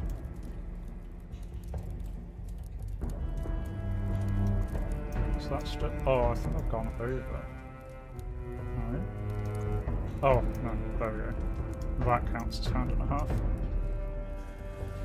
And then he wants one of these ones. Oh yeah, I see, that's the rigid fishtail. Yeah, that's okay, that's heavy-handed.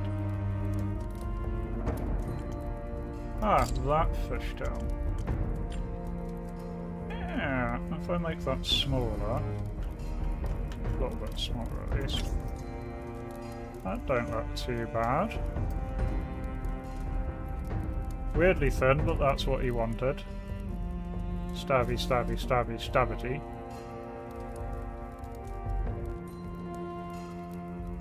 Yeah, it's what the customer wants. Yeah, it is like a fencing sword. Yeah, I've made him a rapier, just with a weirdly thick hilt. I probably should have made the hilt thinner. I think I can do that now.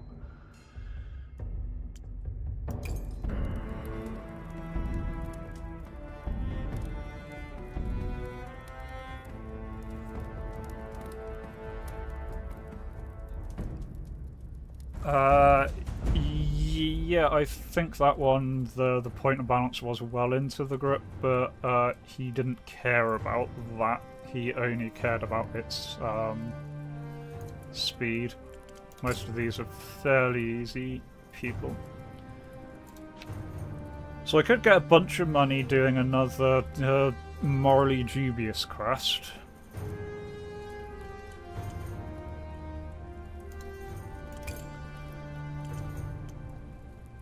Or I can salvage my stuff. I think I'm going to salvage my stuff.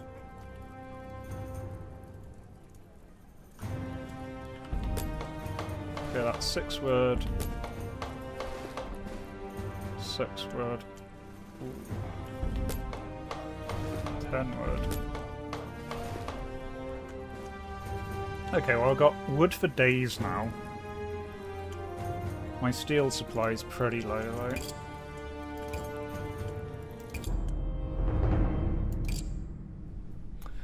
Okay, I'll tell you what, I'll go back to the camp.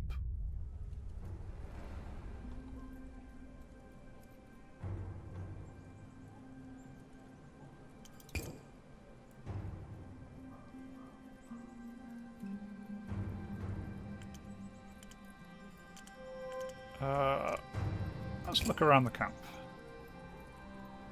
Bawling spectacle, an ocean of mud and flies with gaunt men and women scraping a living amongst filth. Suppose glance a yellow bone. Okay, so there's not really much there. Let's wander over to Munda's tent. Bennett and his wife are nowhere to be seen. Old Gilda sits in a chair, smiling vacantly, while the children stoke the fire and scrub out the pot.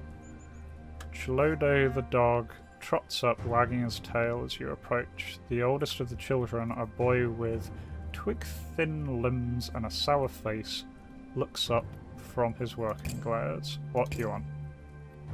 Where are your parents? Trying to score us some more food. As soon as we get some meat, it seems he can't help but give it away to random strangers. He glares at you. Fair enough. It would have been rude to turn down your father's invitation. Poop. Boy spits at my feet. I'm starving to death, I don't care about being rude. Fair. Pet the doggo. Sandrick. Chodo runs in excited circles, then bounds back to resume guarding his family. Oh, I'll check in on Chev.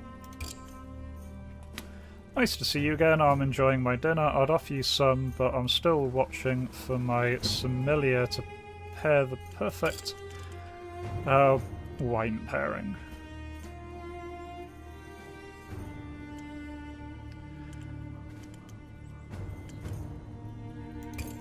How do you end up here? I grew up far west of here in Curva.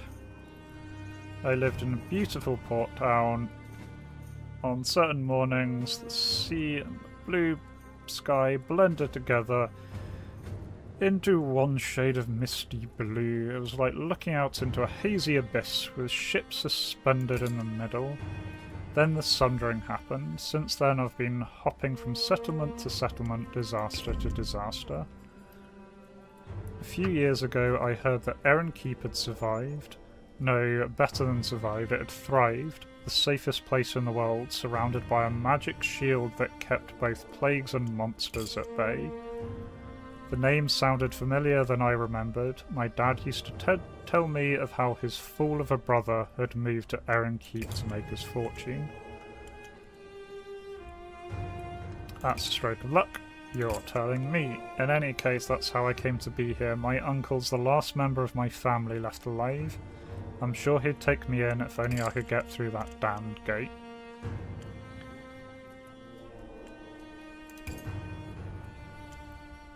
So I don't want stale memories. Stand. Oh, what do you know about the magical barrier? It appeared shortly after the Sundering. At the same time, the Masked King took the throne. I don't know much more than that. Any gossip?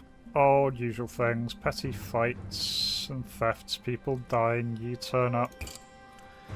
So the ways to replace them. Do you have a plan? Of course. I've got skilled team assembled, lockpicks and grappling hooks. No, I don't have a plan for getting in. I'm making this up as I go on and failing miserably.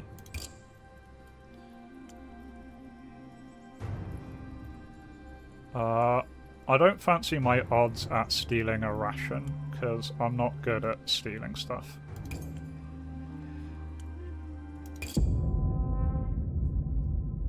Dog!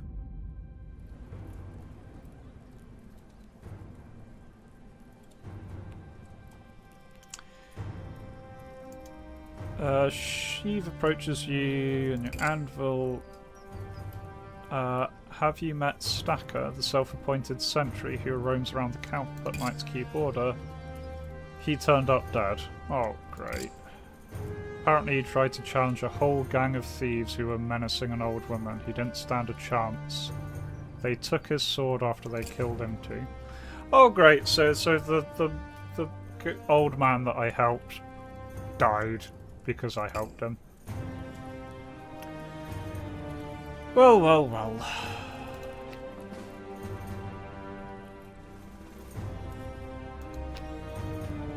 Right, I definitely need to do some things to make decent money this time round.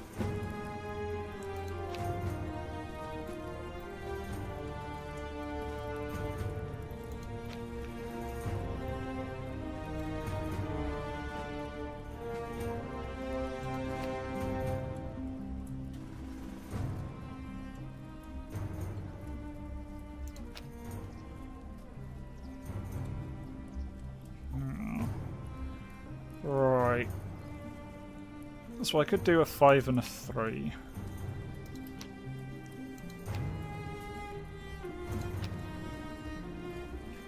So I just need a load of steel. Okay. I'll buy as much steel as I can.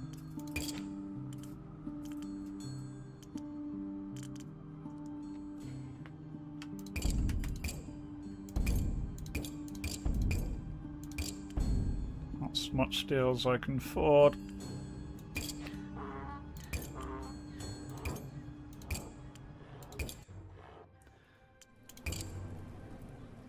Alright, Benelin then.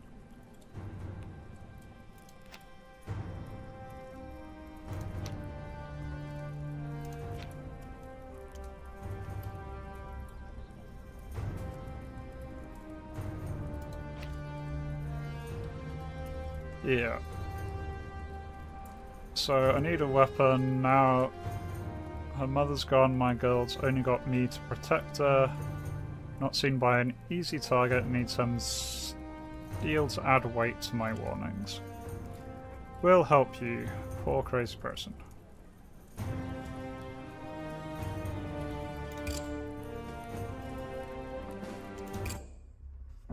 Right.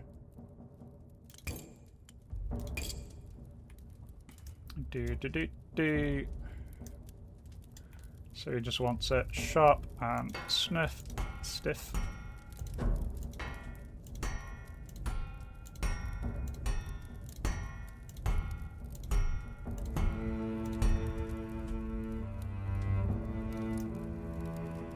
There we go, that's the length that he wants, or minimum length that he wants.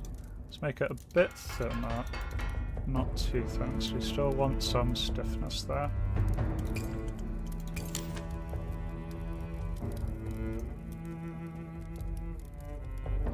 Yeah, I don't know I can do the asymmetry.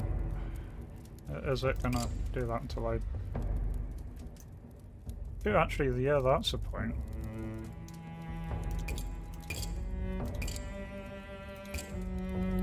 If I want it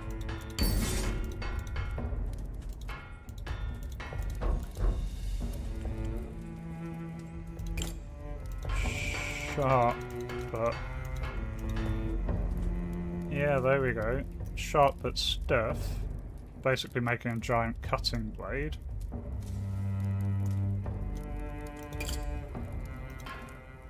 No, I don't want to do that. There we go.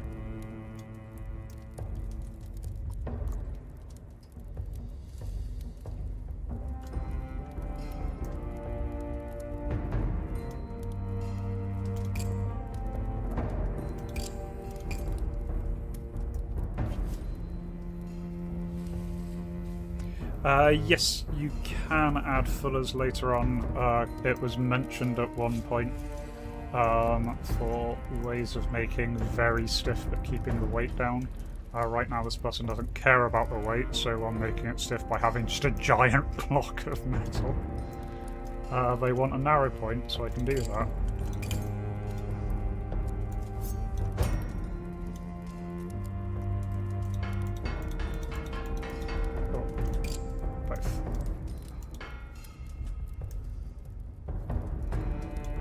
Weird ass fucking sword that I've made here, but it'll do.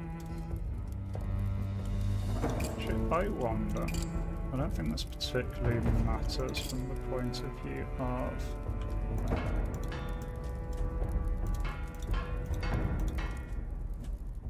There we go, that looks a little bit more normal now. So it's now less of a giant block of metal, it's more just a backbone that it's got. Either way, right, 1.5 hand is what they want. So let's give them that. I don't want to waste any steel that I don't absolutely have to, so I don't think I'm going to give them a guard. Ew, that's pretty. Got plenty of wood to play around with, so... No. Okay, that's 1.5 hand.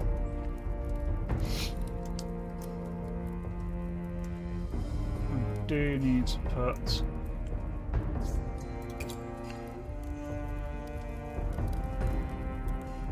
So, GTX Q and E.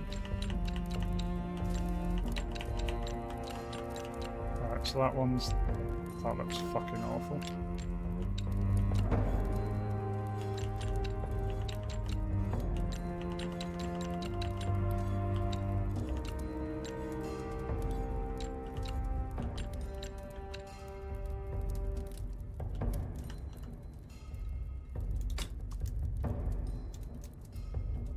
Okay, I developed something weird as hell,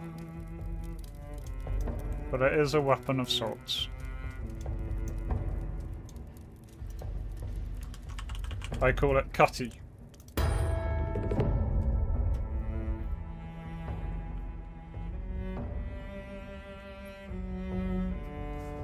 Well, I needed to add a pommel, so may as well give him that one.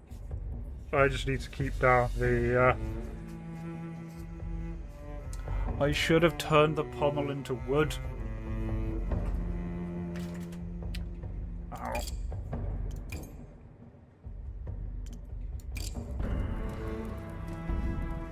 There we go. Cutty. It's a wonderful thing that... And he gave me a book. Cutty McCutface. Yep, the next one will be Cutty McCutface because the next stabby one is Stabby McStabface. Right. And we just have enough steel to do Lincoln's quest. Yeah, so he just wants a sword. He's willing to pay with gold and steel and mystery rewards.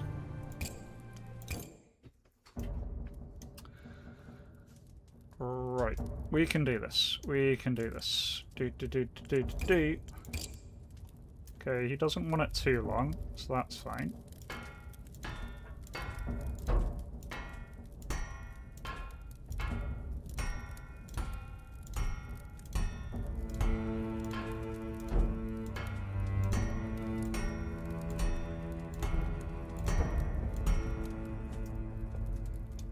He wants impact, how hard swords can hit when it's heavy and has a lot of mass near the point. Right.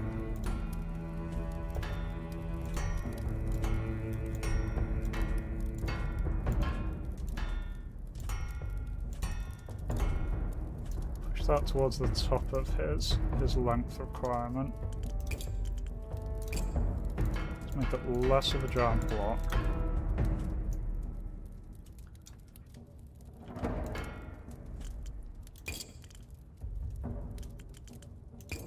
Then, yeah, cross-section.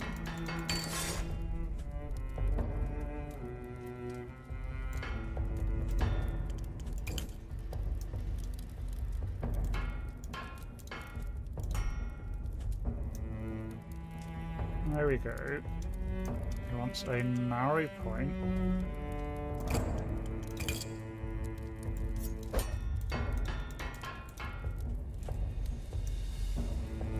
There we go. One blade. He's happy with the blade, so I just go to the hilt. Thankfully he doesn't want a guard. Actually, I can put on a wood guard, but he doesn't really care, so... One-handed.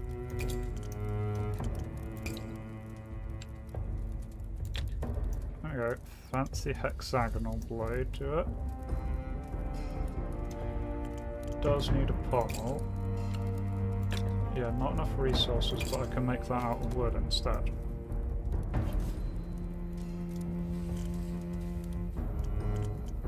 I'll do the same with the guard.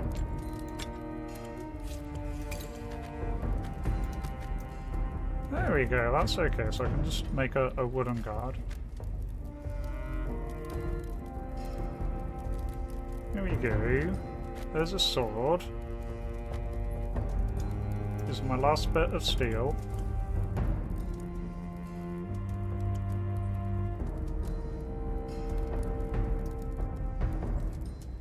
Curve it, make it pretty. So I was wanting to keep up the weight of it so we can smack people with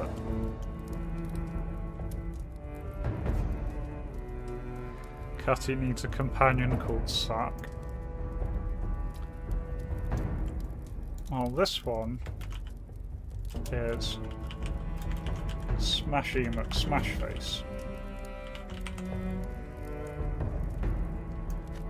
That's true, a simpler guard might be a better option there. Oh yeah, I need to rip off the old one, don't I? That's how it works.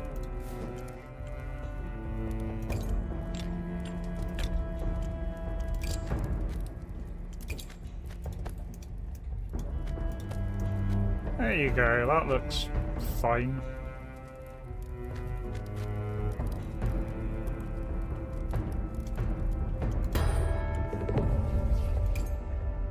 It suits my purposes. Cool.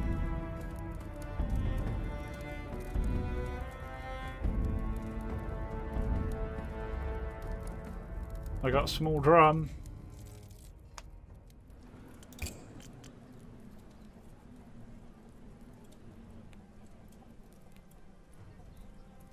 Okay, so the drum is a source of leather for salvaging.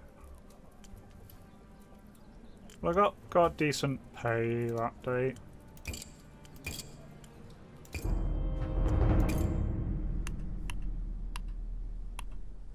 Let's see what's at the gate.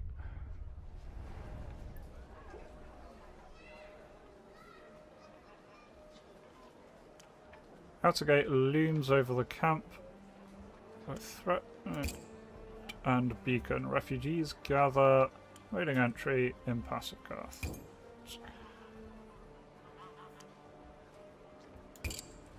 What do you want? I want to enter the keep. No, but I'd like to apply for a worker's permit. I'm a blacksmith. I've been plying my trade out here for a while now. Yeah, and I'm a dragon slayer. Get out of here, applicant.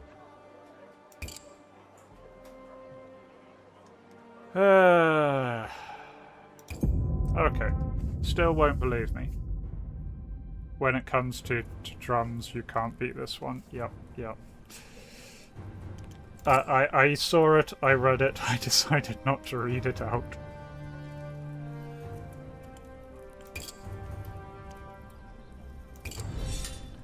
Right. Go to Tradey McNoface.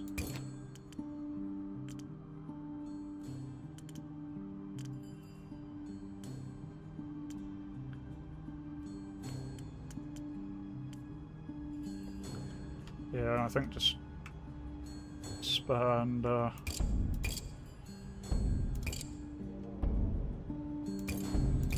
my money on more steel.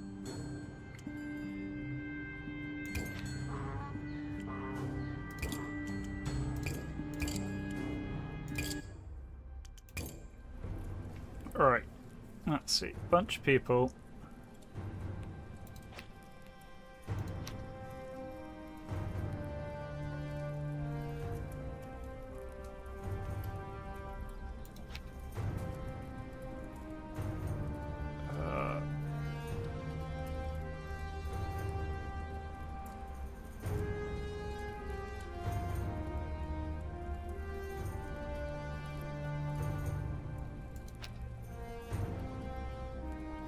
Okay, so someone giving gold and silver.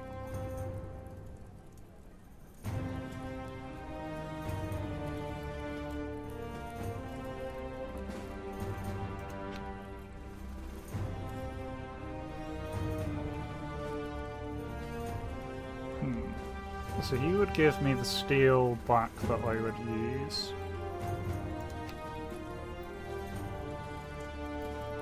She would give me mystery thing inside a leather bag and odd tools. I kind of feel I'm going to do Isaac and Zoe's one. So I don't have much left, Smith. They're going to take it. I hear them all night scampering around my tent. Animal scum, why can't they leave me alone? I need a sword. I can't lose what little I have. Not again. Who do you think's going to try and steal from you? Everyone in this camp. I don't trust any of them. That's why I need a blade in my hand. You don't seem great. I'm fine. Make me a sword, I beg of you.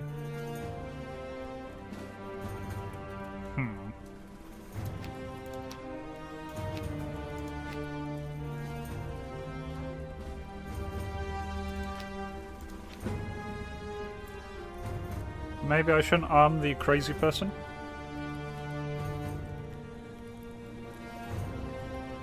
Showing something would be the sense. Anyone could say they are actually... Yeah, the problem with showing things is I've tried that one, and he says, well, anyone has a sword, I have a sword. and I tried on my single player one, asking, well, you can come back to my place and I can prove to you that I'm a person, a smith, and he says that you can't get off of work. So right, I'm gonna, instead of doing Isaac, who seems a bit crazy, I'm gonna do Zoe and Hineris. That'll give me 1 action point left over, probably to do some salvaging. I don't think I really need to do a repair. So she wants to head into the Lost City to find stuff. People say there's treasure there, but she needs something to keep me alive. So yep, sure.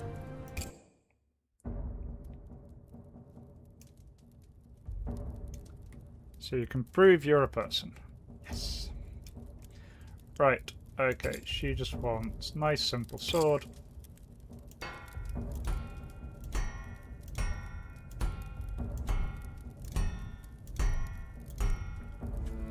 She wants speed, so I'll leave it as short as I can get it.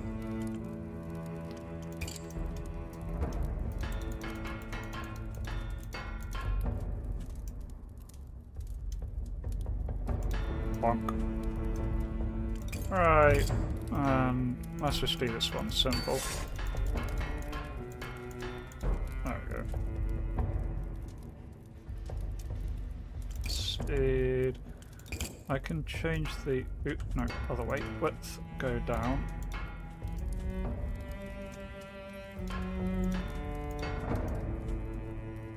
Pointy pointy. And wants a regular point. Oops, I did that. There we go. That counts as a regular point, so... I think this one's going to be Stabby McStabby face. Everyone just wants nice, quick, thin swords, so that's what I'm trying to give them. Right. And she just wants a shit ton of wood used. And she wants it two-handed. So you know what? You get that. Made out of wood.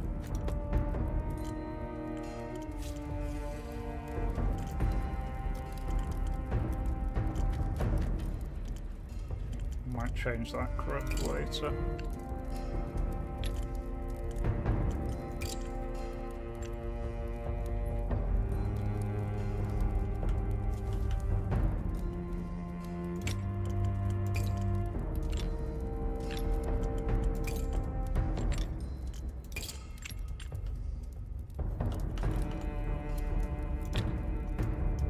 Does that not count as two-handed? Do I need to extend that out? There we go. Fuck is this thing?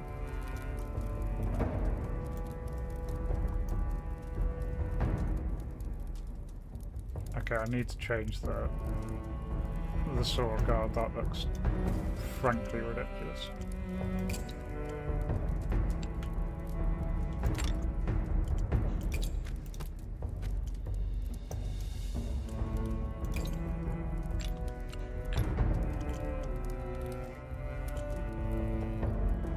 Yeah, that's the smallest I could get. That one.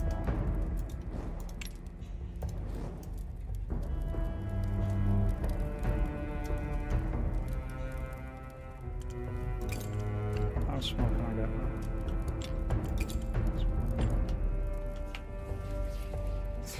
Giant rock.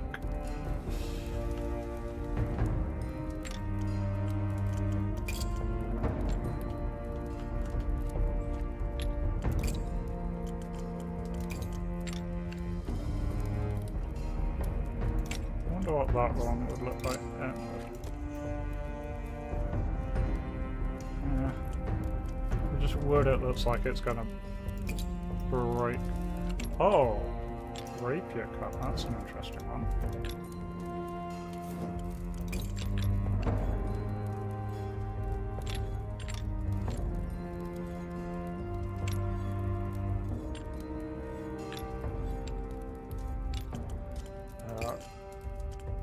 Don't seem to want to go on very well.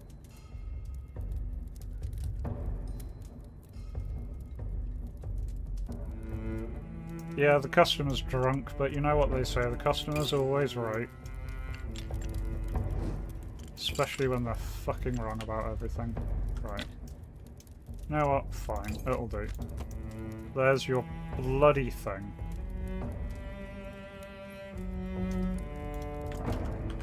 Stabby Nook.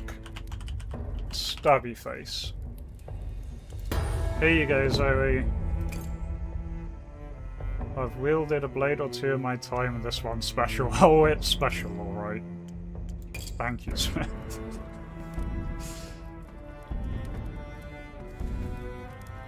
Oh yeah, eventually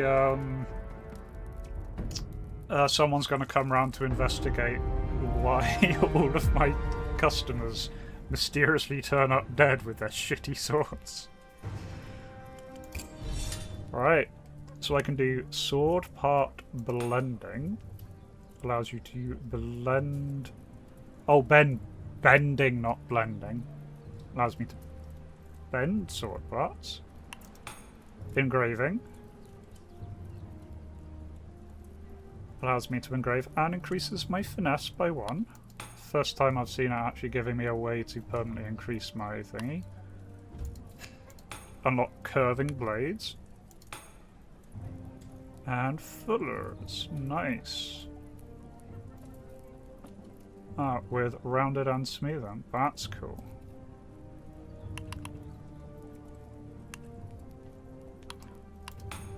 All of them seem far too over fancy for the shit that I've been putting out for these random peasants. But I'll tell you what, I'm gonna do engraver because engraving sounds fun.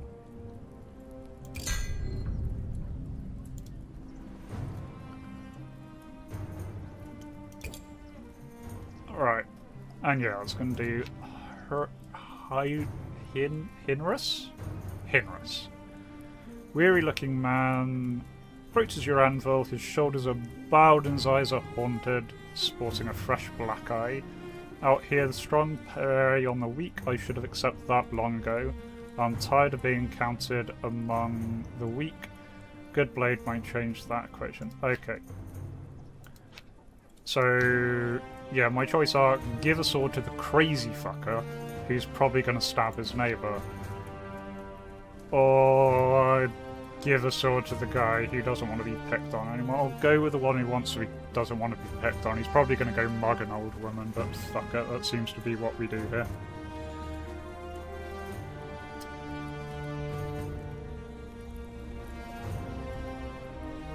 Yeah, I mean, engraving seems weird thing for me to be doing right now. But then most of them, I suppose the curved blades is probably the least fancy of all of the options. So, you know, making like a fucking machete seems to be what I should be doing out here. Someone who will prey on the weak. Yep, well, fuck it.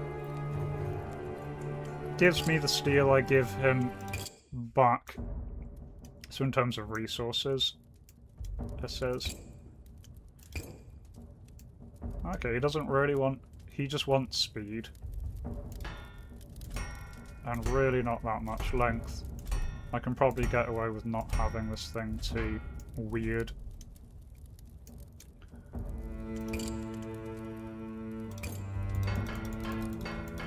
If I just make it nice and thin. Yeah, there we go, he's already happy with it. What am I doing? Oh, no, I am doing what I thought I was doing.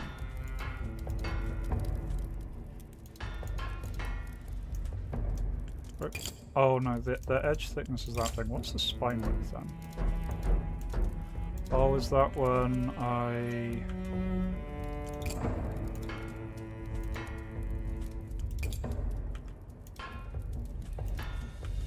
see, yeah. So that's just so I can play with that a little more independently if I wanted to. Okay, you want regular point, pointy point. There we go, regular point.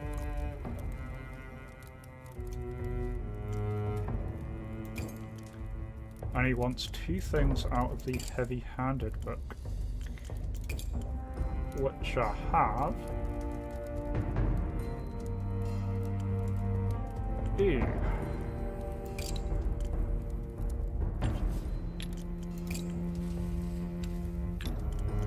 So we've got these thingies.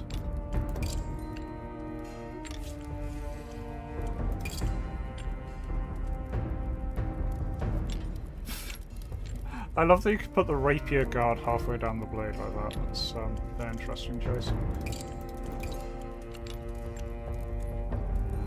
That looks fucking ridiculous.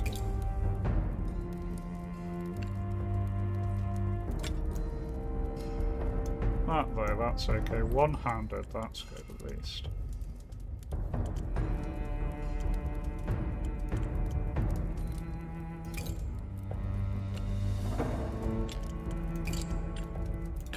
Nice, simple, chunky handle. Then what have we got here? So that looks far too fucking fancy for what this guy is paying it for.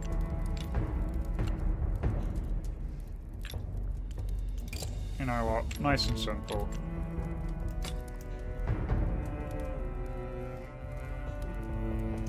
There we go.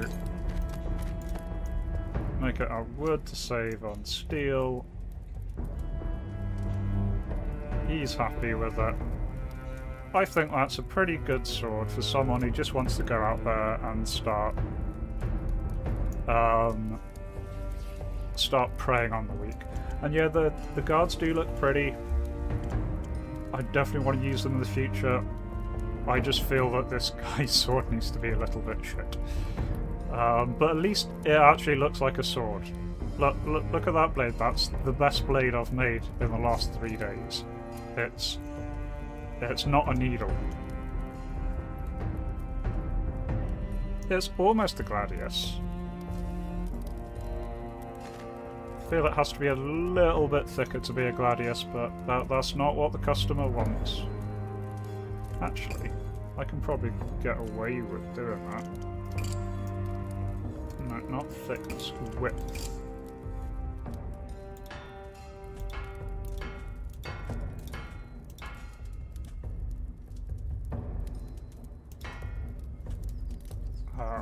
Overdid a lot of that. There we go. Now he just wants the point changed slightly. There we go. There we go! Gladius! Perfect. Shanky, shanky, shanky, shank.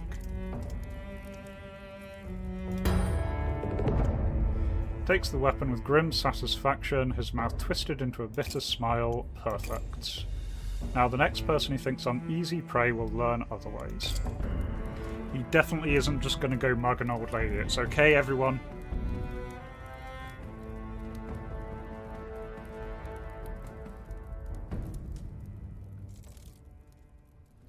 Oh, yeah, I should have messed around with the engraving. That's incredibly true. I am a disappointment to myself. Right, I'm going to salvage the old tools because they give me... There you go, 14 steel. Have gold! Right, that's the date. As you bury your tools for the night, never can be too careful, you hear a heart-piercing scream. I don't want to investigate. Not with that fucking picture. You find the camp in chaos, figures run back and forth, knocking down tents, wailing, tumbling. The sun has just slipped below the horizon, darkness begins to fall. As you search the cause of the panic, there's a sickening thud. A corpse falls from the sky, landing atop your bonfire, quenching it instantly. Wonder if that's a guy I just gave a sword to.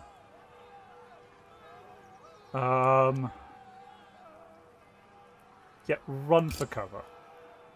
You duck under a rocky outcrop, just in case more bodies rain down from the sky. A winged shadow circles above, blotting out the emerging stars and lets loose a shriek that turns your bowels to water. Oh, good. Hear that, chat? I just shat myself. Identify the threat. Failure. Creature's silhouette is unfamiliar to you. It shrieks unlike anything you've ever heard before. You can only guess at what horrors this nightmare might be capable of. Some around the camp are drawing swords and trying to organise a defence. You recognise your recently forged blades among those waving in the air. Oh god, we're doomed!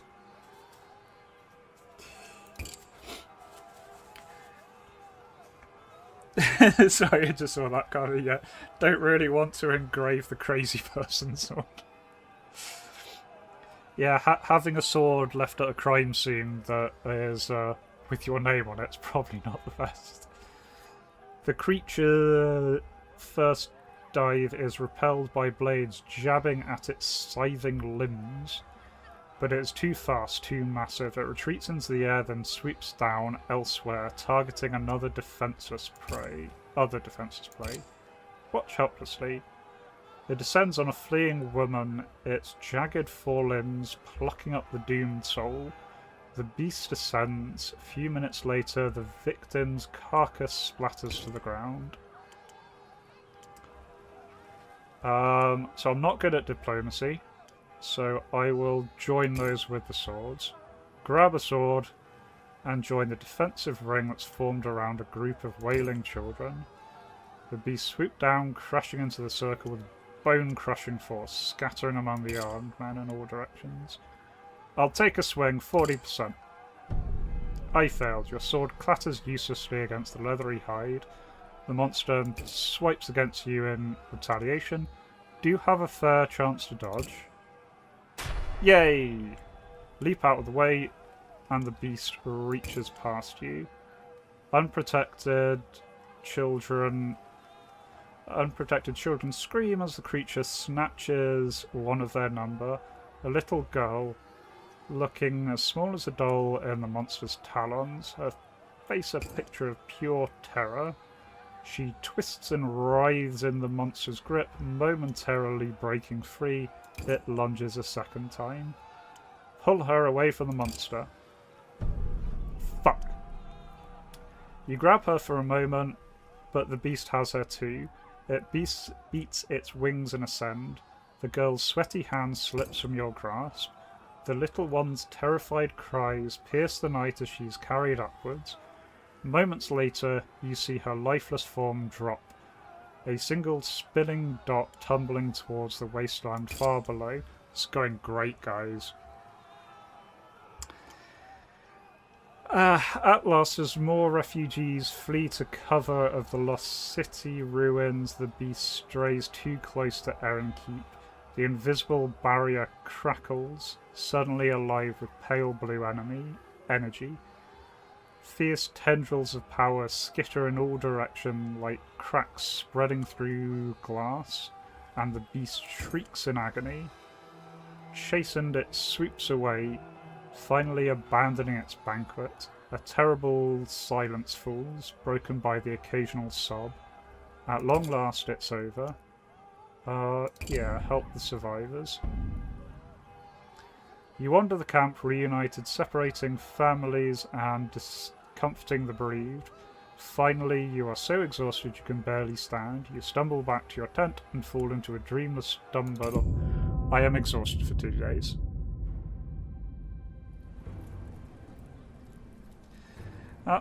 Have fun lurking, Flame. The morning air is crisp. The sun shines on devastation. Survivors wander the camp, some clearing away the bodies, others drifting aimlessly. Tattered tents, extinguished fires, bloodless corpses scatter the camp like autumn leaves. Yeah, check on Chev. You find her standing outside her tent, clutching her forearms, eye fixed on the middle distance where the creature vanished. Are you alright? She jumped, startled, and offered a wan smile. Lucky to be alive. What was that thing? It was a Valguth, I think. We heard rumours about them back when we were fleeing. Terrible tales of them swooping down, killing whole caravans full of people. I thought it was all just hearsay until last night. Don't worry, it's gone. Did you lose anyone you knew? Not sure, haven't finished looking around. I'm glad you survived at least.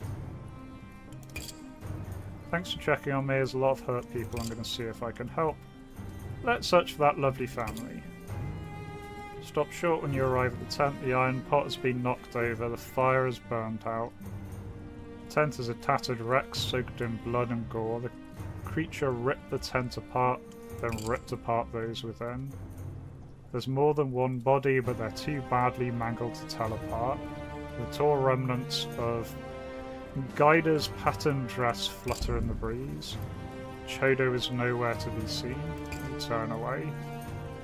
As you make your way back to the tent, you spy a crowd forming outside the outer gate.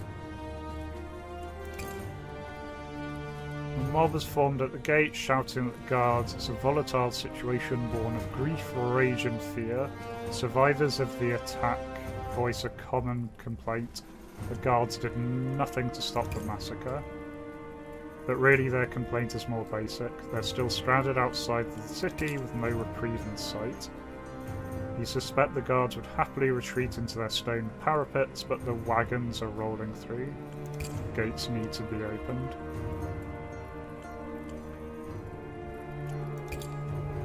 Guards fan out from the gate, trying to keep the shouting refugees at bay with their shields. Get back. But the usual tactics won't work today. One by one, the refugees draw swords.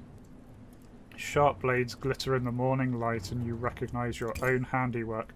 Good thing I didn't put the names on them. Drop the weapons or the rest of the watchman's words are lost in a gurgle as someone thrust a blade through his throat. The mob surges, the guards retreat, shouting for reinforcements, while the wagon is toppled onto the side and set aflame. Looters pull crates from the burning wreckage, yelling in triumph.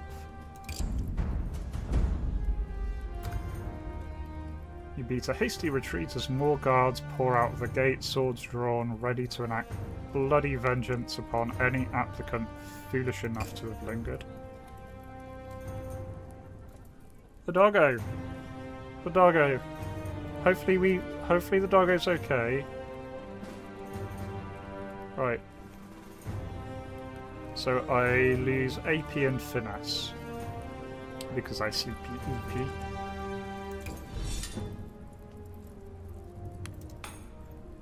Okay, I don't have any skill points.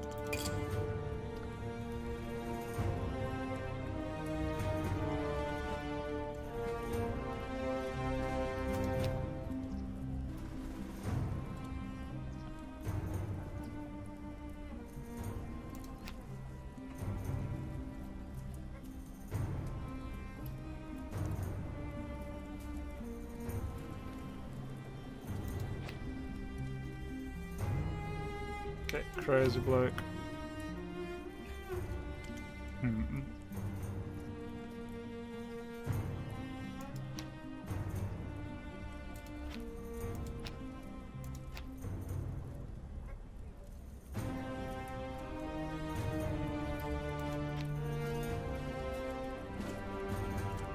So, might do this one. It's exactly the number of action points we've got. Pay's not great, but they do give steel, which will be enough to redo it, and some leather, which I don't have. So, yeah, this game's definitely grimdark. A woman approaches your anvil, her face grey with worry and exhaustion. She has a small boy hanging around her ankles, sucking his thumb. His hunger-hollowed face making his eyes stand out like dinner plates. You're a smith, right? You make swords. I've already lost 2 children on the road. I can't, you lose another. I need something to protect them. Sorry for your loss. Sorry won't keep Thom safe, only steel can do that. Have you ever used a sword before? No, but I'll learn. I've heard stories about what happens in camp, people taking children, selling them, worse things. I won't let that happen to my Tom. Not gonna ask her what happened to her other children. Don't have much coin left, but I'll give you everything I have, whatever it takes. He's only 4 years old, he doesn't understand why his sister and brother aren't with us anymore. I won't lose him, not without a fight. But I screwed up saving the girl the previous night, so I'm gonna make her a fancy sword.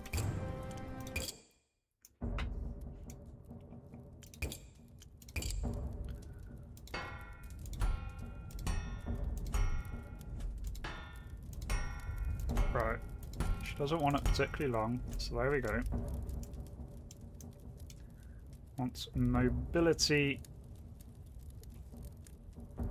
Sword's most mobile when it's light and has little weight in the hilt area. Well, that's fine, so I'm going to be putting on... probably would.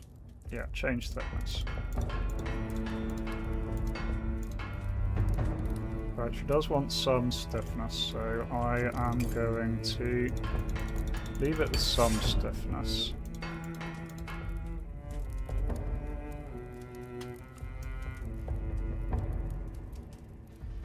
And then want a narrow point.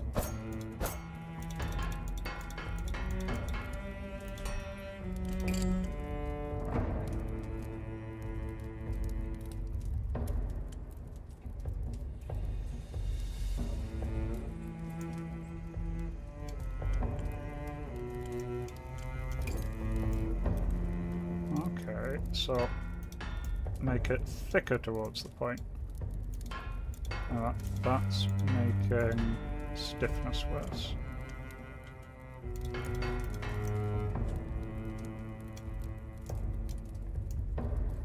Oh, there we go. All of that's fine.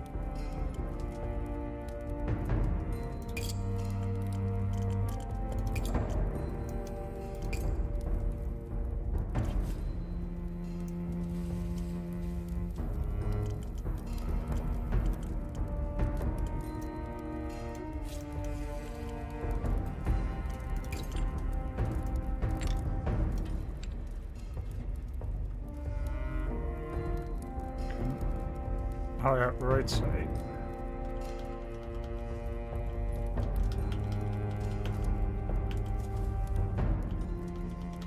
So these are tiny little things.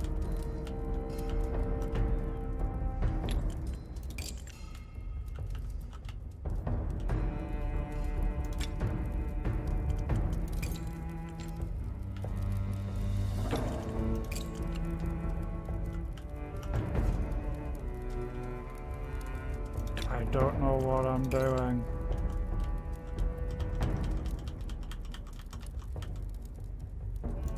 There we go. Symbol of magical protection.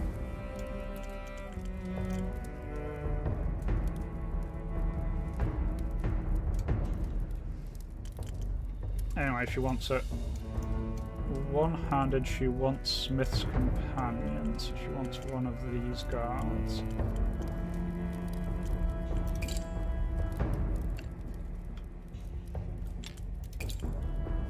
Yeah, that one looks better, I think.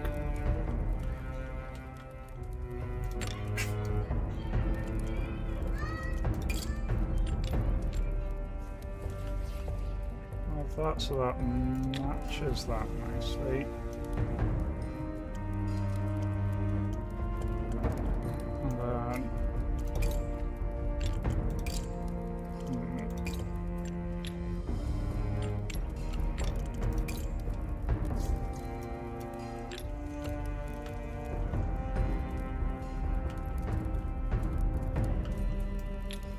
That's a really fun.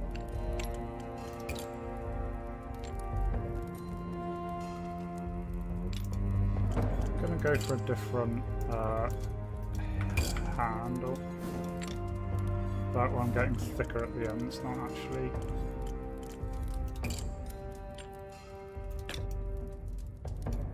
That one might do good. Yeah, shrink that down a bit. There we go.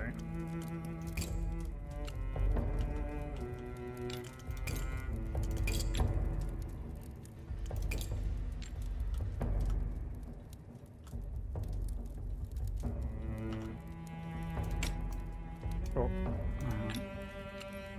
that needs to be bigger so the thing isn't poking through. There we go.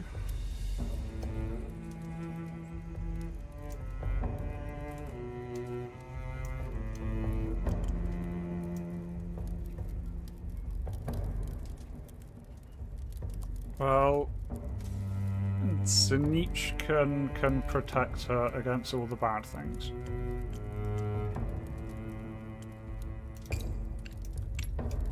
Yeah, I can put a little dot in.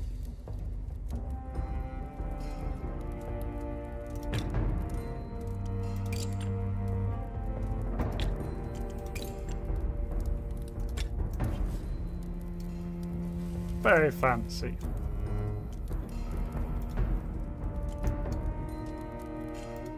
And I shall call it Zench. Grip uncertain, eyes hard. It's heavier than I expected. Which calls softly to a son. Looks up. Come thumb, stay close to mama. Thank you, Smith. I pray I never have to use this, but if I do, I think it'll do the job.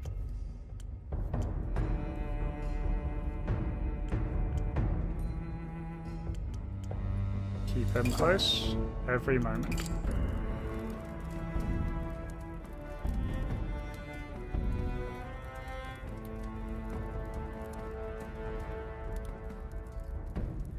Zenich is one of the Chaos Gods. I don't know which Chaos God, but one of them.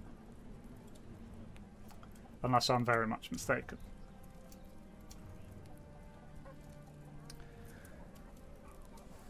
But there we go, and I think that is where we're going to call it then. So I played around a little bit with the engraving. There's plenty more here that we can do. All sorts of things, more engraving options that we can get.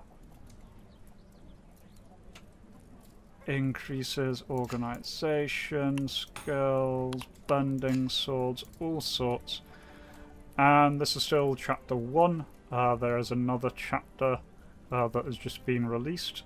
And so, yeah, I'm enjoying this a lot. I'm definitely going to play more of this, whether I play on stream or not, or just in my own time. That is up to you. If you would like to see more of this, please do let me know. And that's fine, Camus. I'm pretty sure everyone here is cursed, especially everyone who buys my dodgy weapons. So it's just all well and good. Either way there, yes, there we go. That's where I'll be leaving things for today. New videos coming out this week. Should be all normal schedule. Things might get disrupted in the coming weeks, but for now it's all looking good. So, as always, remember to be kind to yourselves and everyone else. Bye!